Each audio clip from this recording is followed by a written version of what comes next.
Hello everyone, welcome to my channel. तो आज हम क्लास 11 बायोलॉजी का सबसे फर्स्ट चैप्टर लिविंग वर्ल्ड पढ़ने वाले हैं, ये वाला। और ये जो है ये एक इंट्रोडक्शन है यूनिट 1 के लिए। Unit 1 is known as the diversity in living world, और इस यूनिट 1 में हम ये 4 चैप्टर्स कवर करने वाले हैं। तो आज ये सबसे पहला चैप्टर है लिविंग वर्ल्ड। और ये जो हमारी बायोलॉजी है 11th क्लास की, इसे एकदम सीरियली अरेंज किया है कि हम पहले पूरे वर्ल्ड को देखेंगे, फिर हर एक अलग अलग टाइप के इसी यूनिट को देखिए। सबसे पहले हम पूरे लिविंग वर्ल्ड को कंसिडर करेंगे, फिर इस लिविंग वर्ल्ड में जो प्रेजेंट है ऑर्गेनिजम्स, उनको अलग अलग बेसिस पे क्लासिफिकेशन करेंगे। फिर उस क्लासिफिकेशन में जब हम एनिमल्स और प्लांट्स को देखेंगे तो हम पहले उसमें से प्लांट को क्लासीफाई करने के लिए एक चैप्टर पढ़ेंगे, फिर एनिमल्स को क्लासीफाई करने के लिए और एक चैप्टर पढ़ेंगे। एक ऑर्डर में डिज़ाइंड है, ठीक है। तो इसमें से सबसे पहला चैप्टर है लिविंग वर्ल्ड। उससे पहले हम ये इंट्रोडक्शन पढ़ते हैं इस यूनिट का कि हमें इस यूनिट में क्या क्या पढ़ने मिलेगा, और थोड़ी हिस्ट्री भी है यहाँ पे, ठीक है। तो सबसे पहले ये कहते हैं कि biology is the science of life forms and living processes. The living world comprises an amazing diversity of living organisms, and early man could easily perceive the difference between inanimate matter and living organisms. ठीक है। तो मतलब biology क्या है सबसे पहले, तो biology जो है एक साइंस है इसका, लाइफ फॉर्म्स और लिविंग प्रोसेसेस का। लाइफ फॉर्म्स मतलब अलग अलग ऑर्गेनिजम्स, कैसे उनका लिविंग है, कैसे वो रहते हैं, क्या उनका हैबिटेट है, इन सब का। और अलग अलग लिविंग प्रोसेसेस का, रिप्रोडक्शन कैसे होता है, डिवीजन कैसे होता है, सेल्स फिर से कैसे बनते हैं, ग्रोथ कैसी होती है, अलग अलग प्रोसेसेस जो है जो हम अपनी डे टू डे लाइफ में करते हैं, उन प्रोसेसेस को स्टडी करना, इस सब की साइंस को बायोलॉजी कहते हैं, ठीक है। Living world comprises an amazing diversity, ठीक है। सो ये लिविंग वर्ल्ड जो है हमारा पूरी अर्थ, इसमें बहुत ज़्यादा डाइवर्सिटी है, बड़ी डाइवर्सिटी है इसकी, अलग अलग लिविंग ऑर्गेनिजम्स की।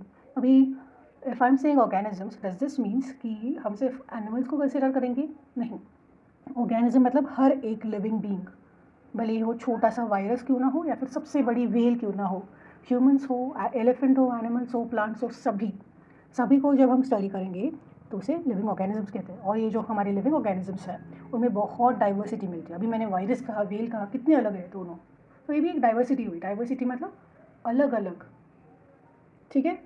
फिर early man could easily perceive the difference between inanimate matter and living organisms. जो पुराने समय के लोग थे उन्हें मतलब वो जो थे वो लिविंग और नॉन लिविंग में ईजिली डिफरेंस पता कर सकते थे, ईजिली वो उनको डिफ्रेंशिएट कर सकते थे। वो इसके लिए अलग अलग बेसिस भी यूज़ करते थे। पहले के ज़माने में अपनी अपनी ज़रूरत के हिसाब से वो एनिमल्स को क्लासीफाई करते थे, ठीक है। लेकिन यहाँ पे पूरे लिविंग ऑर्गेनिजम्स की बात हो रही है तो उसके लिए वो अलग क्राइटेरिया यूज़ करते थे, ठीक है। तो early man defined some of the inanimate matter, wind, sea, fire and some among the animals and plants, ठीक है। उन्होंने किस किस को क्लासीफाई किया, नॉन लिविंग को जैसे विंड, सी और फायर है, और कुछ लिविंग ऑर्गेनिजम्स में जैसे प्लांट्स और एनिमल्स में उन्होंने क्लासीफाई किया। सब ने उन्हें एक कॉमन फीचर दिखा, क्या कि ये जो इनएनिमेट और एनिमेट ऑब्जेक्ट जो है वो एक sense of awe or fear दिखाता है। अगर आप आग को देखो तो वो जलन देती है हमें, है ना। तो अलग अलग रिएक्शंस जो हमें उन्हें स्टडी करने पर मिलते हैं वो सब में कॉमन थे, ठीक है। ठीक है। Common feature of all such forms of inanimate and animate objects was a sense of awe or fear that they evoked. Description of living organisms including human beings began much later in human history. तो सबसे पहले तो मतलब classification इतना detail नहीं था, बहुत ही shallow surface पे वो कैरेक्टराइजेशन और डिफ्रेंशिएशन करते थे लिविंग और नॉन लिविंग में। लेकिन डिटेल स्टडी जो थी लिविंग ऑर्गेनिजम्स की वो बहुत बाद में शुरू हुई, ह्यूमंस के आने के भी बहुत सालों बाद, ठीक है। Societies which indulged, the description of living organisms, including human beings, began much later in human history. Societies which indulged in anthropocentric view of biology could register limited progress in biological knowledge. जब हम biology को anthropocentric view, मतलब जब anthropocentric मतलब सब कुछ human के terms में देखना, ह्यूमंस को कंसिडर करके देखना, दूसरे ऑर्गेनिज्म के बेसिस पे नहीं, सिर्फ ह्यूमंस के इसमें देखना, ह्यूमंस के रिस्पेक्ट में देखना, उसे एंथ्रोपोसेंट्रिक व्यू कहता है। तो जब भी अर्ली टाइम्स में जब बायोलॉजी को, हिस्ट्री ऑफ बायोलॉजी को ह्यूमंस की व्यू में देखा गया तब हमें बहुत ही कम प्रोग्रेस मिली, हम बहुत ही कम स्टडी कर पा रहे थे, हमें ज़्यादा इन्फॉर्मेशन नहीं मिल पा रही थी। लेकिन जब स्कोप को बढ़ाया गया तो हमारे रिजल्ट्स थोड़े बेटर आने लगे, हम थोड़ा अच्छे से स्टडी कर पाए अलग अलग ऑर्गेनिजम्स को। कैसे उन्हें स्कोप बढ़ाया उन्होंने अपना, उन्हें जब ये पता चला कि हर एक ऑर्गेनिजम्स, सिर्फ ह्यूमंस नहीं, इस पूरी प्लानट पे प्रेजेंट हर एक ऑर्गेनिज्म किसी न किसी तरह से दूसरे एनिमल से रिलेटेड है, ये समझने पर उन्हें अच्छे से समझ आ गया कि हाँ, हमें ये जो बायोडाइवर्सिटी मिली है इसे हमें कंजर्व करना है। ये तो आगे लिखा है, मैं पढ़ूँगी, ठीक है। तो एंथ्रोपोसेंट्रिक व्यू में जो सोसाइटीज़ पढ़ाई कर रही थी उन्हें सिर्फ लिमिटेड प्रोग्रेस मिल रही थी बायोलॉजिकल नॉलेज की। जब systematic and monumental description of life forms आए, मतलब जब हम सिस्टमैटिकली मोन्यूमेंटल डिस्क्रिप्शन देने लगे लाइफ फॉर्म्स के बारे में अलग अलग, तब हमें क्या मिला? Detail systems of identification, nomenclature and classification.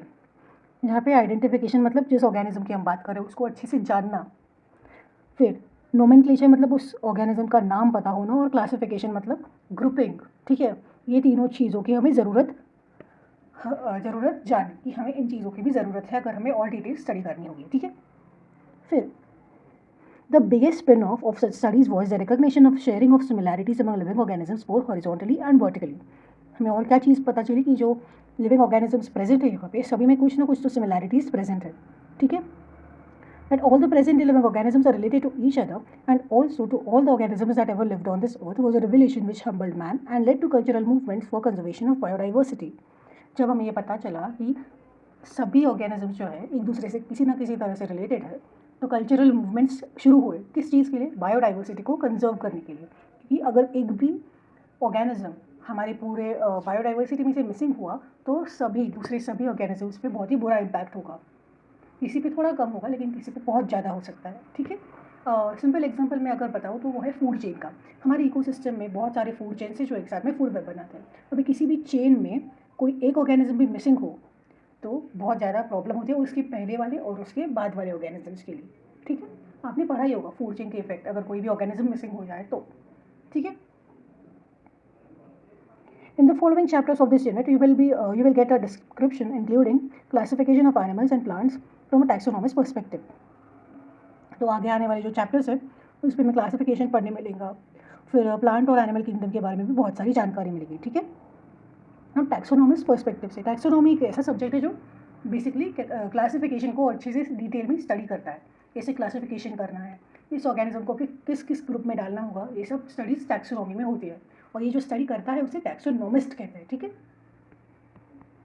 Simple words में अगर मैं बताऊँ तो taxonomy is the study of classification of living organisms. ठीक है, फिर हम यहाँ पे चैप्टर के पहले एक फेमस, हर यूनिट में पहले चैप्टर से पहले हम एक फेमस साइंटिस्ट की इन्फॉर्मेशन को पढ़ते हैं। कभी कभी यहाँ से आता है क्वेश्चन, इसलिए इसे भी पढ़ना इंपॉर्टेंट है। ठीक है, तो यहाँ पे जो साइंटिस्ट है उनका नाम है अर्नस्ट मेयर।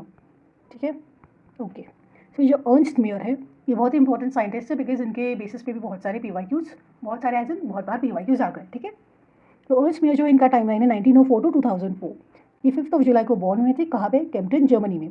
इनका नाम है अर्नस्ट मेयर, फिर से बता रहे। ठीक है, तो अर्नस्ट मेयर जो है वो हार्वर्ड यूनिवर्सिटी एवोल्यूशनरी बायोलॉजिस्ट है, मतलब हार्वर्ड यूनिवर्सिटी में जो है वो एवोल्यूशनरी बायोलॉजिस्ट की पोस्ट पे थे। ठीक है, और इन्हें क्या कहा जाता है, ये बहुत इंपॉर्टेंट है, इन्हें डार्विन ऑफ 20th सेंचुरी कहा जाता है। इसे बहुत बार PYQ के व्यू में भी आप देख सकते हैं, इन्हें क्या कहा जाता है? Darwin of 20th century. ठीक है, और वो कौन थे? वो 100 ग्रेटेस्ट साइंटिस्ट में से एक थे। ठीक है, फिर Mayr join Harvard's faculty of arts and sciences in 1953 and retired in 1975, assuming the title of Alexander Agassiz professor of zoology emeritus. ये इन्हें टाइटल मिला था। ठीक है, Alexander Agassiz professor of zoology emeritus. फिर उनके 80 ईयर करियर में इन्होंने क्या क्या पढ़ाई की या फिर क्या क्या रिसर्च किया, क्या क्या सब्जेक्ट्स पढ़े? Ornithology, taxonomy, zoogeography, evolution, systematics and the history and philosophy of biology. ये सारे सब्जेक्ट्स उन्होंने कवर किए पढ़ाई में, अपने रिसर्च में। ठीक है, he almost single-handedly made the origin of species diversity the central question of evolutionary biology that it is today।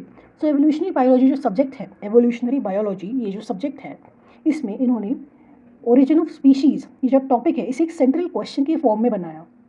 जो भी अभी एवोल्यूशनरी बायोलॉजी पढ़ते हैं उन सब के लिए इन्होंने एक सेंट्रल क्वेश्चन बनाया कि ओरिजिन ऑफ स्पीशीज़ डाइवर्सिटी क्या है, सो दैट इसे बहुत ही ज़्यादा इंपॉर्टेंस देके लोग पढ़ें। ठीक है, इन्होंने इसे बहुत इंपॉर्टेंस दी इस टॉपिक को, ओरिजिन ऑफ स्पीशीज़ डाइवर्सिटी। अभी ओरिजिन मतलब कहाँ से शुरू हुआ, इसका स्पीशीज़ की डाइवर्सिटी का। आगे हम पढ़ेंगे स्पीशीज़ क्या होती है, डाइवर्सिटी मतलब अलग अलग। ठीक है, he also pioneer the currently accepted definition of biological species, मतलब बायोलॉजिकल स्पीशीज़ की जो डेफिनेशन हमें पता है इन्हीं के कारण पता है।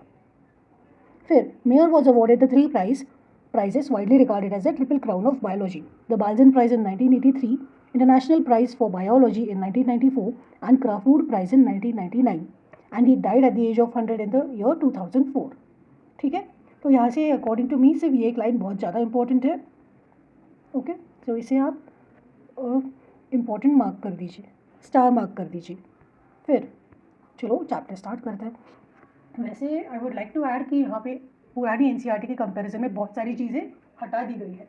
ठीक है, पुरानी एनसीईआरटी में हमें लिविंग को कैसे डिफाइन करते हैं इस बेसिस पे बहुत सारे पेजेस भी थे. फिर चलो हम चैप्टर स्टार्ट करते हैं. द लिविंग वर्ल्ड, इसमें सिर्फ 2 इम्पॉर्टेंट टॉपिक्स है यहाँ पे, तो ठीक है शुरू करते हैं. How wonderful is this living world? The wide range of living types is amazing. The extraordinary habitats in which we find living organisms, be it cold mountains, deciduous forests, oceans, freshwater lakes, deserts, or hot springs, leave us speechless. The beauty of galloping horse, of the migrating birds, the valley of flowers, or the attacking shark evokes awe and deep sense of wonder. The ecological conflict and cooperation among the members of a population and among the populations of a community, or even the molecular traffic inside the cell, makes us deeply reflect on what indeed is life. This question has 2 implicit questions within it. The first is a technical one and seeks answer to what is living as opposed to the non-living, and the second is a philosophical one and seeks answer to what the purpose of life is. As scientists, we shall not attempt answering the second question. We will try to reflect on what is living. ठीक है, ये पूरा introductory paragraph है, ज़्यादा कुछ यहाँ पे नहीं बताया गया है. हमें सिर्फ ये कहा गया है कि आपको आश्चर्यचकित हो जाना चाहिए कि हमारे लिविंग वर्ल्ड में कितनी ज़्यादा डाइवर्सिटी है. बहुत सारे बेसिस पे हमारे लिविंग वर्ल्ड में बहुत डाइवर्सिटी है. यहाँ पे जो बेसिस बताया है उन्होंने हैबिटेट की बेसिस बताई है, कैसे अलग अलग टाइप के लिविंग ऑर्गेनिजम्स हैं, कितनी अलग अलग जगह पे रहते हैं. कोल्ड माउंटेन्स हो, हॉट स्प्रिंग्स हो, पोलर रीजन हो, डीप ओशंस हो, हर जगह आपको कहीं ना कहीं तो लिविंग ऑर्गेनिज्म मिलेंगे ही मिलेंगे. ठीक है, यहाँ तक तो यही बताया है कि आपको इतनी इतनी अलग अलग जगहों पे लिविंग ऑर्गेनिजम्स मिलेंगी. फिर उन्होंने बताया है 2 कैरेक्टरिस्टिक ऑफ लिविंग ऑर्गेनिज्म. क्या करते हैं living organisms? Ecological conflict and cooperation. ये कैरेक्टरिस्टिक कैसे है? तो ये तरह का ये है कैरेक्टरिस्टिक है कि अगर आप 2 लिविंग ऑर्गेनिजम्स को छोड़े तो वो डेफिनेटली किसी ना किसी वे में एक दूसरे के साथ इंटरैक्ट करेंगे. ठीक है, ऐसा तो नहीं है ना कि आप 2 एनिमल्स को एक साथ एक कमरे में बंद रखो तो उनमें कोई इंटरैक्शन ही नहीं होगा. ये नहीं है, कुछ ना कुछ वे में इंटरैक्शन अलग अलग लिविंग ऑर्गेनिजम्स में होता ही है. यहाँ पे ये बताया गया है. ठीक है, अभी वो इंटरैक्शन क्या हो सकता है? वो कॉन्फ्लिक्ट हो सकता है या तो कोऑपरेशन भी हो सकता है. किस किस में होता है? पॉपुलेशन के मेंबर्स में. पॉपुलेशन एक ग्रुप है लिविंग ऑर्गेनिजम्स का. ठीक है, पॉपुलेशन किससे बनता है? स्पीशीज से बनता है. बहुत सारी स्पीशीज जब एक साथ आती है तो एक पॉपुलेशन बनता है. फिर जब बहुत सारी पॉपुलेशन एक साथ आती है तो एक कम्युनिटी बनती है. तो यहाँ पे बताया गया है कैसे कॉन्फ्लिक्ट या फिर कोऑपरेशन बहुत सारे मतलब स्पीशीज़ में होता है एक पॉपुलेशन के अंदर, या फिर बहुत सारे पॉपुलेशंस में होता है एक कम्युनिटी के अंदर, या फिर इंटरैक्शन किसी एक सेल के या फिर किसी एक मॉलिक्यूल के अंदर भी हो सकता है. ठीक है, यही इन्होंने यहाँ पे बताया गया है. फिर ये सारी फिनोमेना को जब हम देखते हैं तो हमें एक क्वेश्चन आता है कि आफ्टर ऑल ये लाइफ है क्या? हम कैसे लाइफ को डिफाइन करें? क्या हम ये बोले कि जो भी चलता है फिरता है वो लाइफ है? तो पेड़ तो नॉन लिविंग हो गए, लेकिन वो तो लिविंग है, हमें पता है. तो हम कैसे डिफाइन करेंगे लाइफ को? ठीक है, इसके लिए पुरानी एनसीईआरटी में बहुत सारे 2-3 पेजेस थे, लेकिन वो यहाँ पे नहीं है. तो यहाँ पे जो दिया है सबसे पहले हम यहाँ पे पढ़ेंगे. ठीक है, बाकी सारी बहुत ही यूजलेस थिंग्स थी वहाँ पे. हम ये ऐसे वे में आंसर करेंगे, वैसे आंसर करेंगे, वो हमें पढ़ने की ज़रूरत नहीं. ठीक है, तो सबसे पहला टॉपिक आता है diversity in the living world. ठीक है, सो if you look around you, you will see a large variety of living organisms, be it potted plants, insects, birds, or your pets or other animals and plants. There are also several organisms that you cannot see with your naked eye, but they are all around you. If you were to increase the area that you make observations in, the range and variety of organisms that you see would increase. Obviously, if you were to visit a dense forest, you would probably see a much greater number and kinds of living organisms in it. Each different kind of plant, animal, or organism that you see represents a species. The number of species that are known and described range between 1.7 to 1.8 million. This refers to biodiversity or number and type of living organisms present on Earth. We should remember here that as we explore new areas or even the old ones, new organisms are continuously being identified. ठीक है, तो इस पूरे paragraph में हम एक important चीज़ बताई है. क्या? कि अगर आप अपने आजू बाजू में देखिए तो आपको अलग अलग टाइप की लिविंग ऑर्गेनिजम्स मिलेंगी, भले वो आपकी एनिमल्स हो, पेट्स हो, आपके प्लांट्स हो, बाहर के प्लांट्स और एनिमल्स हो, या फिर आप जो नहीं देख सकते वो टाइप के भी एनिमल्स आपको ये होंगे, आपके आजू बाजू में प्रेजेंट होंगे, लाइक वायरसेस और बैक्टीरिया। ओके, तो ये यहाँ पे बताया गया है कितने अलग अलग टाइप के लिविंग ऑर्गेनिजम्स आपके एरिया में प्रेजेंट है। फिर इन्होंने ये कहा है कि अगर आप अपने ऑब्जर्वेशन का जो एरिया है वो बढ़ाओगे, मतलब अपने खिड़की से बाहर और आपके घर के बाहर जब आप देखोगे, उसको छोड़ के कहीं और बड़ी जगह पे जाके जब आप देखोगे, तो वहाँ पे आपको may be number of organisms जो आपने देखे उससे ज़्यादा वैरायटी दिखेगी। मतलब देखो, यहाँ पे इन्होंने फॉरेस्ट का एग्जांपल दिया है, डेंस फॉरेस्ट का। आपको वहाँ पे ज़्यादा अलग अलग काइंड के लिविंग ऑर्गेनिज्म मिलेंगे। उनको सिंपल लैंग्वेज में सिंपल वे में बताऊँ तो ये आपका रूम है, और या फिर ये आपका पार्क है। जैसे ए मैंने पार्क में देखा, मुझे approximately 10 different varieties of organisms दिखी, including plants, animals and other living organisms. ठीक है, मतलब प्लांट्स को पकड़ के, एनिमल्स को पकड़ के डाइवर्सिटी मुझे 10 मिली। लेकिन जब मैं अपने ऑब्जर्वेशंस को एक बड़े से फॉरेस्ट में करूँ तो मुझे वहाँ पे वैरायटी 100 दिखी, मुझे 100 टाइप के लिविंग ऑर्गेनिजम्स दिखे, इंक्लूडिंग प्लांट्स, एनिमल्स, अलग अलग इंसेक्ट्स। ओके, तो यहाँ पे देखो 10 टाइम्स ज़्यादा मुझे वैरायटी देखने को मिली है। ठीक है, तो यही यहाँ पे बताया गया है कि आप अपने ऑब्जर्वेशन के एरिया को जब आप बढ़ाओगे तो आपको डाइवर्सिटी भी ज़्यादा दिखेगी। फिर यहाँ पे इन्होंने एक बहुत ही इंपॉर्टेंट डेफिनेशन दी है जो आपको कभी भी मिस नहीं करनी। मोस्टली पूछी तो नहीं जाती, फिर भी आपके नॉलेज के लिए, आपके अंडरस्टैंडिंग के लिए एक डेफिनेशन बहुत इंपॉर्टेंट है। यहाँ पे इन्होंने कहा है कि each different kind of plant, animal or organism that you see represents a species. मैंने अलग ह्यूमन को देखा, ह्यूमन छोड़ो, मैंने एक डॉग को देखा तो वो एक अलग स्पीशीज़ है। मैंने तुलसी के पौधे को देखा, वो एक स्पीशीज़ है। मैंने आम के पेड़ को देखा, वो अलग स्पीशीज़ है। ठीक है, हर अलग टाइप के प्लांट और ऑर्गेनिज्म और एनिमल्स को देखोगे तो वो एक अलग स्पीशीज़ है। मैंने बिल्ली को देखा, वो एक अलग स्पीशीज़ है। ठीक है, मैंने कुत्ते को देखा, वो अलग है। मैंने कॉकरोच को देखा, वो अलग है। हर स्पीशीज़ अलग है। ठीक है, आम का पेड़ एक अलग स्पीशीज़ है, बरगद का पेड़ अलग स्पीशीज़ है। ठीक है, हर एक अलग अलग। तो यहाँ पे इंपॉर्टेंट डेफिनेशन थी। फिर उन्होंने कहा कि number of species that we know and describe, एक minute, number of species that are known and described range between 1.7 to 1.8 million। मतलब जो नंबर ऑफ स्पीशीज़ है, अभी मैंने कहा स्पीशीज़ क्या होती है, अलग अलग टाइप ऑफ ऑर्गेनिजम्स। तो हर एक स्पीशीज़ की जो ये है नंबर है, जो हमें अभी तक पता है। क्यों अभी तक पता है? क्योंकि हमने अभी तक पूरा एक्सप्लोर नहीं किया।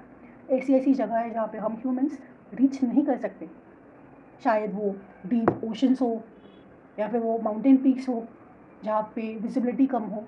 तो ऐसे बहुत सी एरियाज है जहाँ हमने अभी तक एक्सप्लोर नहीं किया है, इसीलिए number of species described is not sure, because अभी तक बहुत से ऐसी स्पीशीज़ है जो हमने अभी तक नहीं देखी।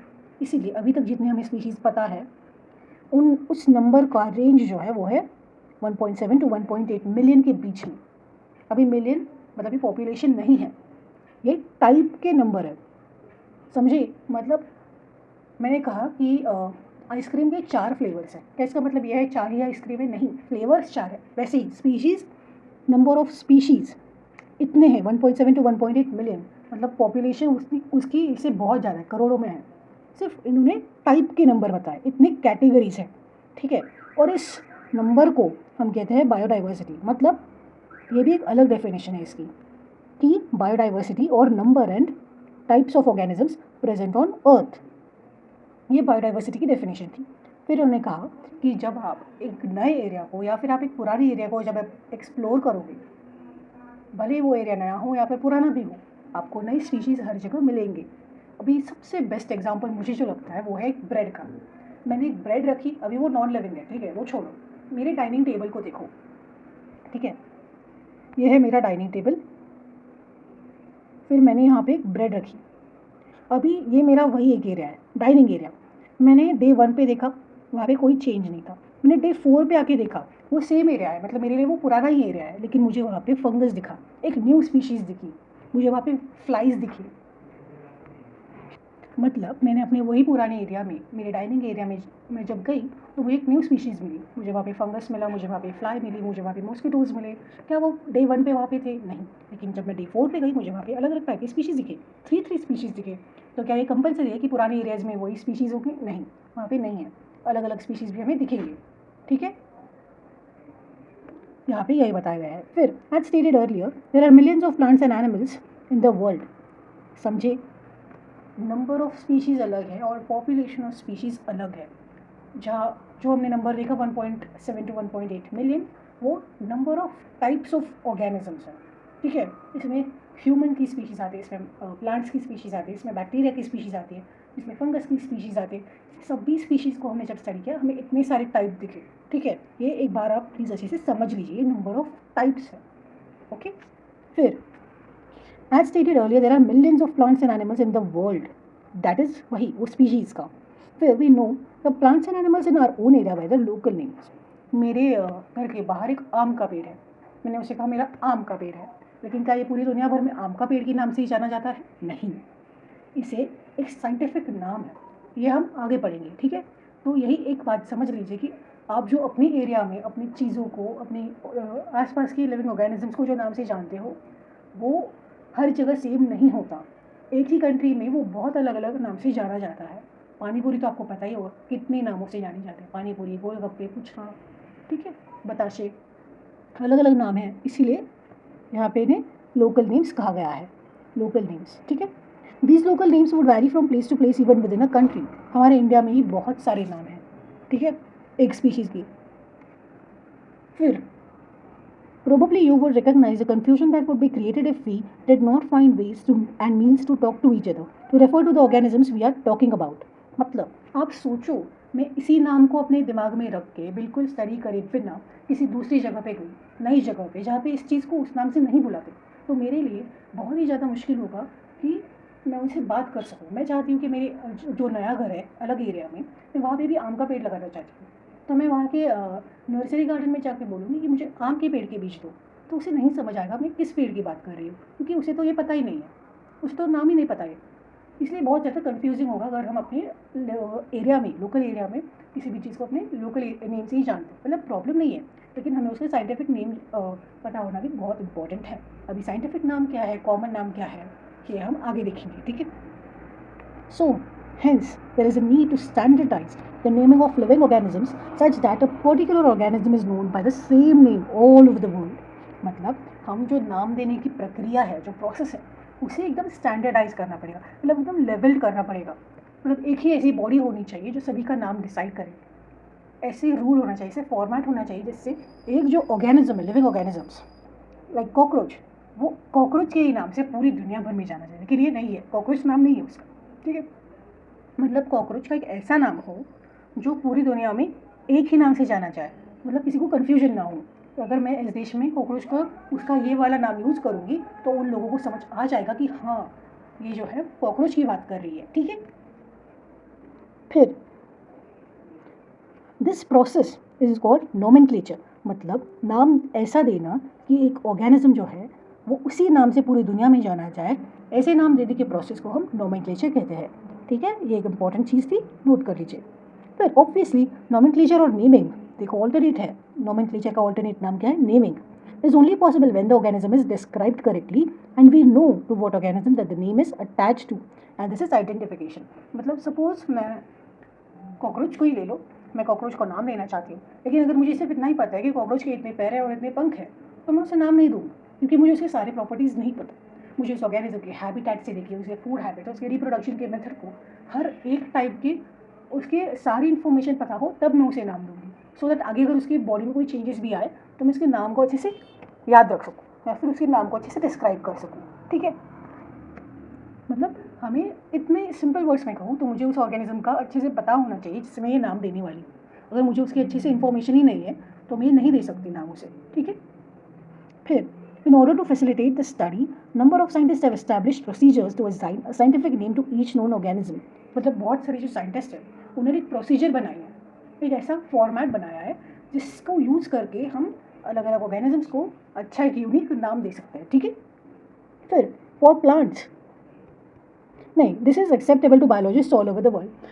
मतलब ये सभी ने हाँ बोला कि हाँ आप ऐसे साइंटिस्ट को सिलेक्ट कीजिए जो ऐसा फॉर्मेट बनाएंगे जो नामों को नाम देने की प्रोसेस को स्टैंडर्डाइज करेंगे, ठीक है। फिर for plants scientific names are based on agreed principles and criteria which are provided in international code for botanical nomenclature ICBN। मतलब जो प्लांट्स जो है कैटेगरी पूरी प्लांट किंगडम, उसमें बहुत सारे स्पीशीज़ है, ठीक है। जो प्लांट्स है उनको नाम देने का काम international code for botanical nomenclature करती है, ठीक है। इसलिए इस वाले पॉइंट को भी नोट कर लीजिए, बहुत इंपॉर्टेंट है। मोस्टली फुल फॉर्म के लिए आता है और मैच द फॉलोइंग के लिए प्लांट्स के नोमेनक्लेचर कौन करता है, ICBN करता है, provided in international code for botanical nomenclature. फिर एनिमल्स को कौन नाम देता है, जो एनिमल टैक्सोनॉमिस्ट है उन्होंने किसको बनाया, international code for zoological nomenclature, ठीक है। तो जो ICZN या फिर ICGN है वो एनिमल्स को नाम देने का काम करती है। फिर scientific names ensure that each organism has only one name, यही तो उसका काम है नोमेनक्लेचर का, कि एक ऑर्गेनिज्म का नाम सिर्फ एक ही हो, अलग अलग नामों से वो बिल्कुल ना जाना जाए और हमें साइंटिफिक स्टडीज़ करने में आसानी हो, ठीक है। Description of any organism should enable the people in any part of the world to arrive at the same name.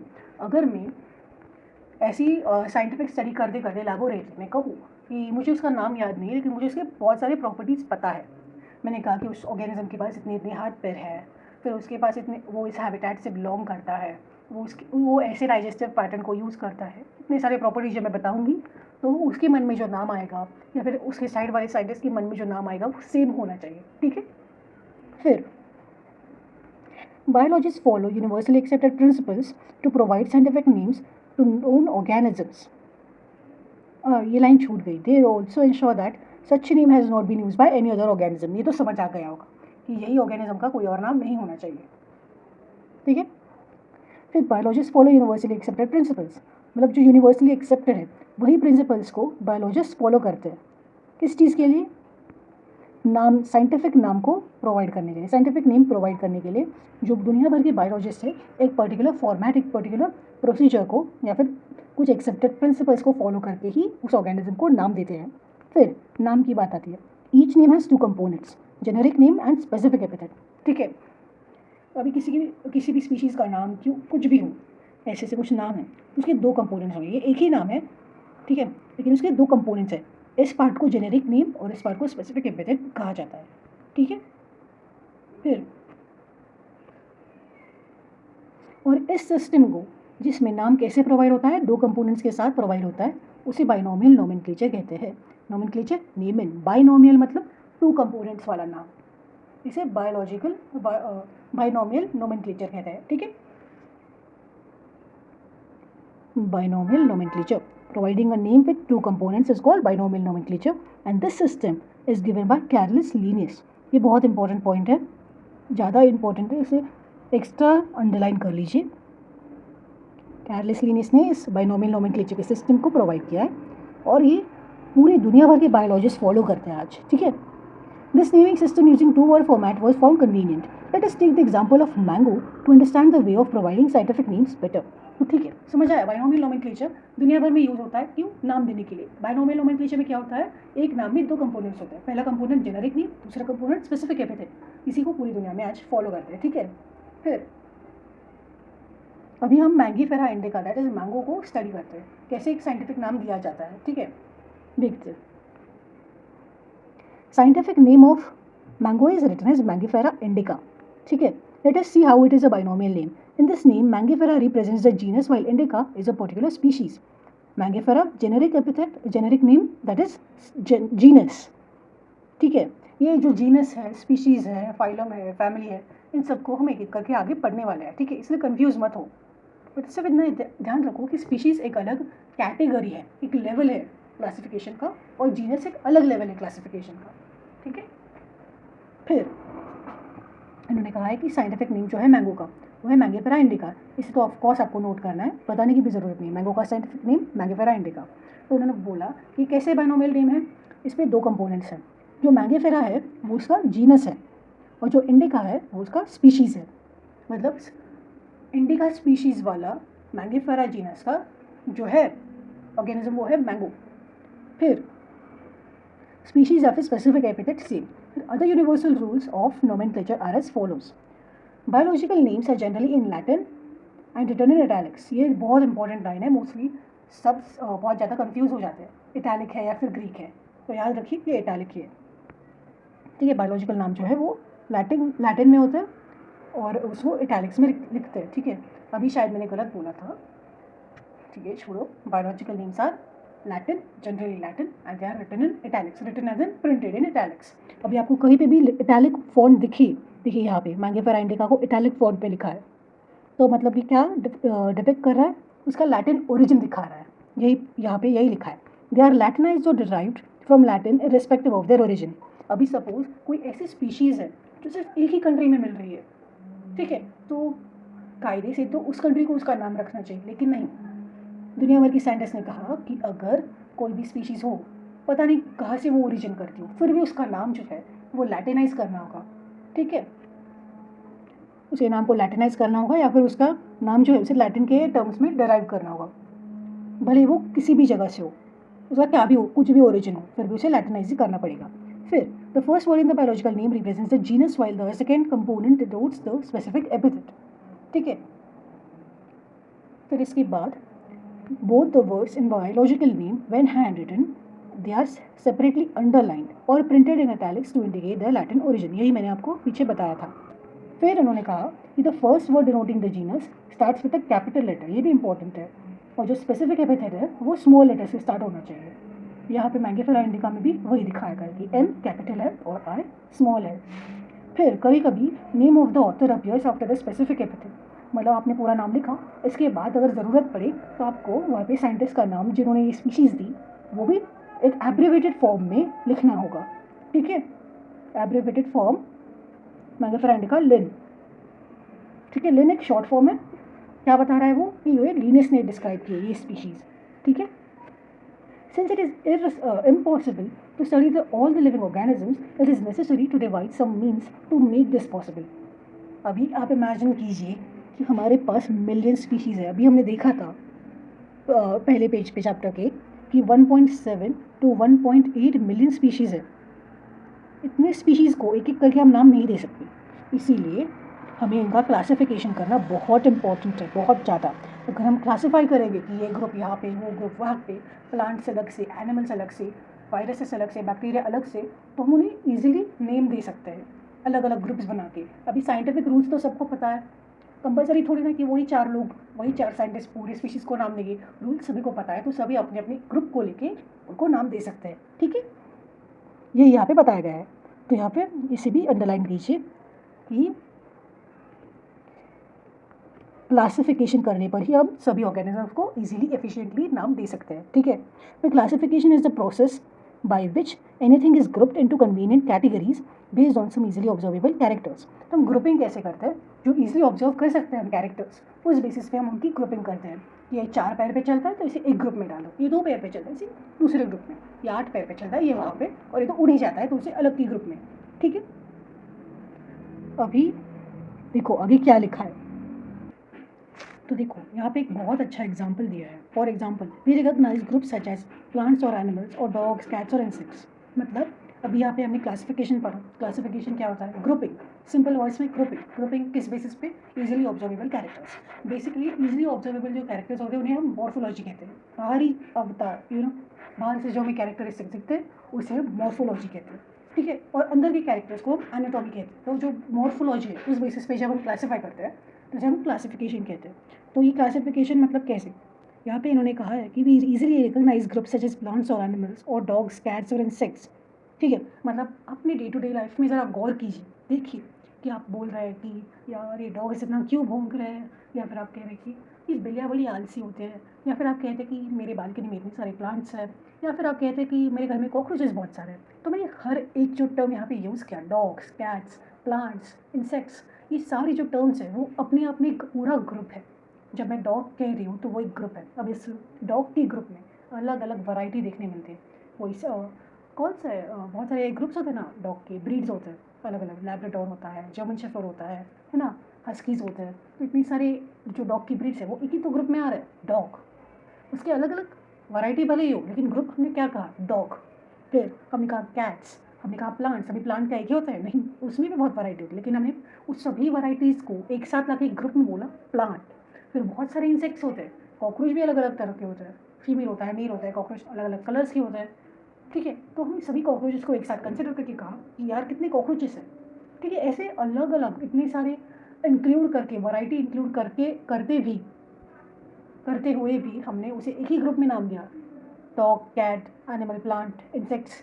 तो यही ये बता रहा है कि अपने डे टू डे लाइफ में हम ईजिली रिकग्नाइज करते हैं ग्रुप्स को, जैसे ये प्लांट्स हो, एनिमल्स हो, डॉग्स, कैट्स, इंसेक्ट्स हो, ये सारे ग्रुप्स ही तो है।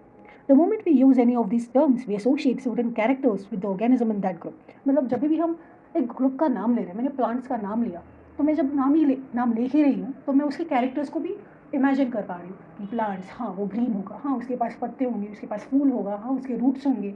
ये सारे कैरेक्टर्स मैंने प्लांट लिया तो उसके साथ ही आ गए। मैंने प्लांट बोला भी नहीं, आपने सोच लिया कि हाँ प्लांट कैसा होगा, हरा होगा, उसके इतने रूट्स होंगे, ब्रांचेस होंगे, स्टेम होगी, फ्लावर्स होंगे, फ्रूट्स हो गए, क्या क्या आपने सोच लिया होगा जब मैंने प्लांट्स कहा, ठीक है। तो ये बता रहे कि अगर आप किसी भी टर्म को देखो तो जब भी आप उसका नाम लो, we use any of this terms, हम उसके कुछ कैरेक्टर्स को भी इमेजिन करते हैं उस ऑर्गेनिज्म से रिलेटेड, उस ग्रुप के, ठीक है। तो यहाँ पे एग्जाम्पल यहाँ से शुरू होता है कि what image do you see when you think of a dog. मैंने डॉग कहा तो आपको क्या दिखा, किसी ऐसे ऑर्गेनिज्म की पिक्चर दिखी जिसके पास 4 पैर है, उसके ऐसे लंबा सा थोड़ा सा मुंह है, वो भौंकता है, उसकी ऐसी पूँछ है, टेढ़ी पूँछ, है ना। यही तो आपने देखा कि आपने बिल्लियों को देखा। मैंने डॉग कहा और आपने बिल्लियों के बारे में सोचा नहीं, आपने तो डॉग ही सोचा होगा। किसी ने हस्की सोचा होगा, किसी ने पॉम वाला सोच लिया होगा, किसी ने लैब्राडोर सोचा होगा, किसी ने जर्मन शेफर्ड सोच लिया होगा, है ना। तो जब भी आप किसी टर्म को यूज़ करते हो, आप उसकी कैरेक्टरिस्टिक्स के साथ उसे इमेजिन करते हो, खुद ही आप उसके कैरेक्टरिस्टिक्स को सोचते हो, ठीक है। यही यहाँ पे बताया गया है। फिर उन्होंने कहा कि obviously each one of us will see dogs and not cats. Now if you were to think of Alsatians, Alsatians भी एक डॉग का ही टाइप है, बेसिकली नहीं, गार्डिंग के लिए यूज़ किए, गार्डिंग मतलब गार्ड के लिए यूज़ करते हैं, गार्ड डॉग्स, है ना। गार्ड करने के लिए इस ब्रीड को यूज़ करें, डॉग की ब्रीड है। तो हमें पता है कि हम किसके बारे में बात करें। सिमिलरली अगर हमें मैमल्स के बारे में पूछा तो आपको सिर्फ यही इमेज दिखेगी कि ऐसे एनिमल्स जिनके पास एक्सटर्नल ईयर्स है, बॉडी हेयर है, वो ऑर्गेनिजम्स को हम मैमल्स कहते हैं, ठीक है। ये क्या है, एक्सटर्नल ईयर्स, बॉडी हेयर, ये कैरेक्टरिस्टिक है किसका, मैमल्स का। तो जब भी मैं एक ग्रुप का नाम ले रही हूँ, एक टर्म ले रही हूँ, तो उसके साथ ही मैं कैरेक्टरिस्टिक्स के बारे में भी सोच रही हूँ। तो likewise in plants, if we try to talk about wheat, the picture in each of our minds will be of wheat plants and not of rice or any other plant. जब मैंने कहा वीट के बारे में सोचो, तो क्या आपने गुलाब के पौधे को सोचा, गुलाब को सोचा नहीं, आपने वीट को ही सोचा।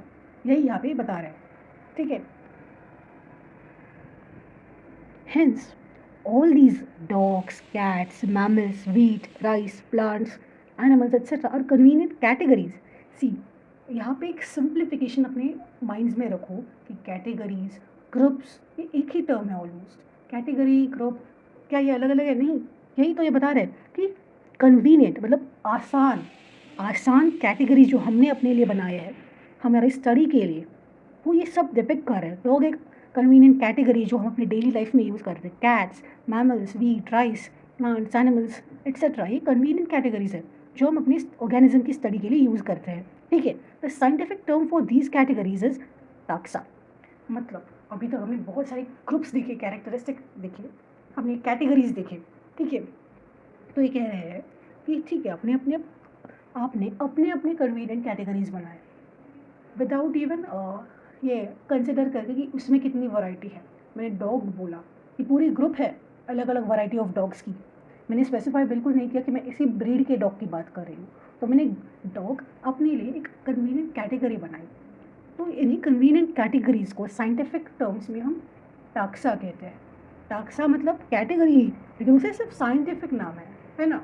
आप इसे कैटेगरी भी बोल ही सकते हो, फिर भी साइंटिफिकली आप किसी भी कैटेगरी को एक टाक्सा बोलते हैं, ठीक है। फिर here you must recognize that taxa can indicate categories at different levels, very different levels. मतलब अभी लेवल से क्या समझे हम, क्या समझ में आ रहा है लेवल से, तो देखते हैं यहाँ पे पढ़ते हैं। सबसे पहले टाक्सा को ना आप अच्छे से याद रख लीजिए, टाक्सा क्या है, ठीक है। So convenient categories we use to study the living organisms. Scientific term for these categories is taxa. हम अभी तक जो कैटेगरीज पढ़ रहे थे सभी है, लेकिन सिर्फ मैं कैटेगरीज ना बोल के उन्हें टैक्सा बोलूँगी आपसे, ठीक है। फिर उन्होंने कहा कि डिफरेंट लेवल्स पे टैक्सा डिस्क्राइब करता है कैटेगरीज को। फिर अभी देखो कैसे समझाया है इन्होंने, देखते हैं। Plants also form a taxa, wheat is also a taxa. मतलब प्लांट्स अपने बड़े वाले लेवल पे एक टैक्सा है। आपने ऑफकोर्स लिविंग वर्ल्ड अपने 9th और 10th स्टैंडर्ड में देखा होगा। लिविंग वर्ल्ड जो है उसमें 5 किंगडम्स है। किसने दिए थे? रॉबर्ट विटेकर ने दिए थे। तो उसमें प्लांट्स वाला यहाँ पे आता था, जितना मुझे याद है यहाँ पे प्लांट्स था, है ना। ये भी याद ही है, यहाँ पे मोनेरा है, यहाँ पे प्रोटिस्टा, फंगा, प्लांट्स, एनिमल्स, है ना। ये सारे ग्रुप्स हैं। जो प्लांट्स है ये एक टैक्सा है। अभी इसमें प्लांट्स के बहुत सारे ग्रुप्स हैं, एंजियोस्पर्म्स, ये वो, मुझे इतना ही याद है अभी तो। जिम्नोस्पर्म्स, एंजियोस्पर्म्स, उसमें भी मोनोकॉट्स, डाइकॉट्स, ये वगैरह सारे। फिर मैं फाइनली बहुत सारा क्लासिफिकेशन के बाद, इतने सारे क्लासिफिकेशंस के बाद मैं फाइनली एक ग्रुप पे आई जहाँ पे मुझे वीट मिला, ठीक है। ये वीट का ग्रुप था। तो ये वीट भी एक टैक्सा ही है, ठीक है। मैंने इसे अलग नाम नहीं दिया, इसे भी मैंने टैक्सा बोला, लेकिन एक अलग लेवल पे टैक्सा है। और प्लांट्स भी एक टैक्सा है, प्लांट्स भी एक टैक्सा है, लेकिन वो एक अलग लेवल पे है। देखा यहाँ पे कितना अलग अलग लेवल था। यहाँ पे प्लांट्स इन सबको इंक्लूड कर रहा है और वीट किसी को इंक्लूड नहीं करना चाहता, लेकिन फिर भी एक टैक्सा है। आई होप आप समझ रहे हो कि टैक्सा अलग अलग लेवल पे कैसे क्लासीफाई कर रहा है कैटेगरीज को, ठीक है। यही यहाँ पे बताया है कि taxa can indicate categories at a very different level. Wheat plant kingdom का ही कितना अलग लेवल पे है क्लासिफिकेशन, लेकिन प्लांट एक कितना हायर लेवल पे है। प्लांट एक ब्रॉड कैटेगरी है, वीट एक नैरो है, मतलब बहुत ही स्पेसिफिक है वीट। मैं वीट कह रही हूँ तो आपको समझ आ रहा है कि हम किसकी बात करें, लेकिन मैंने प्लांट्स कहा तो क्या आपको समझ आया किसकी बात करें? ओवरऑल आपको पता है मैं प्लांट बोल रही हूँ, लेकिन क्या आपको समझ आया कि मैं वीट की बात कर रही थी? नहीं। तो वीट एक टैक्सा है, प्लांट एक टैक्सा है, लेकिन अलग अलग लेवल पे। आई होप आपको समझ आ रहा हो। फिर similarly animals, mammals, dogs are all taxa, but you know that dog is a mammal and mammals are animals. So therefore, animals, mammals and dog represent a taxa at different levels.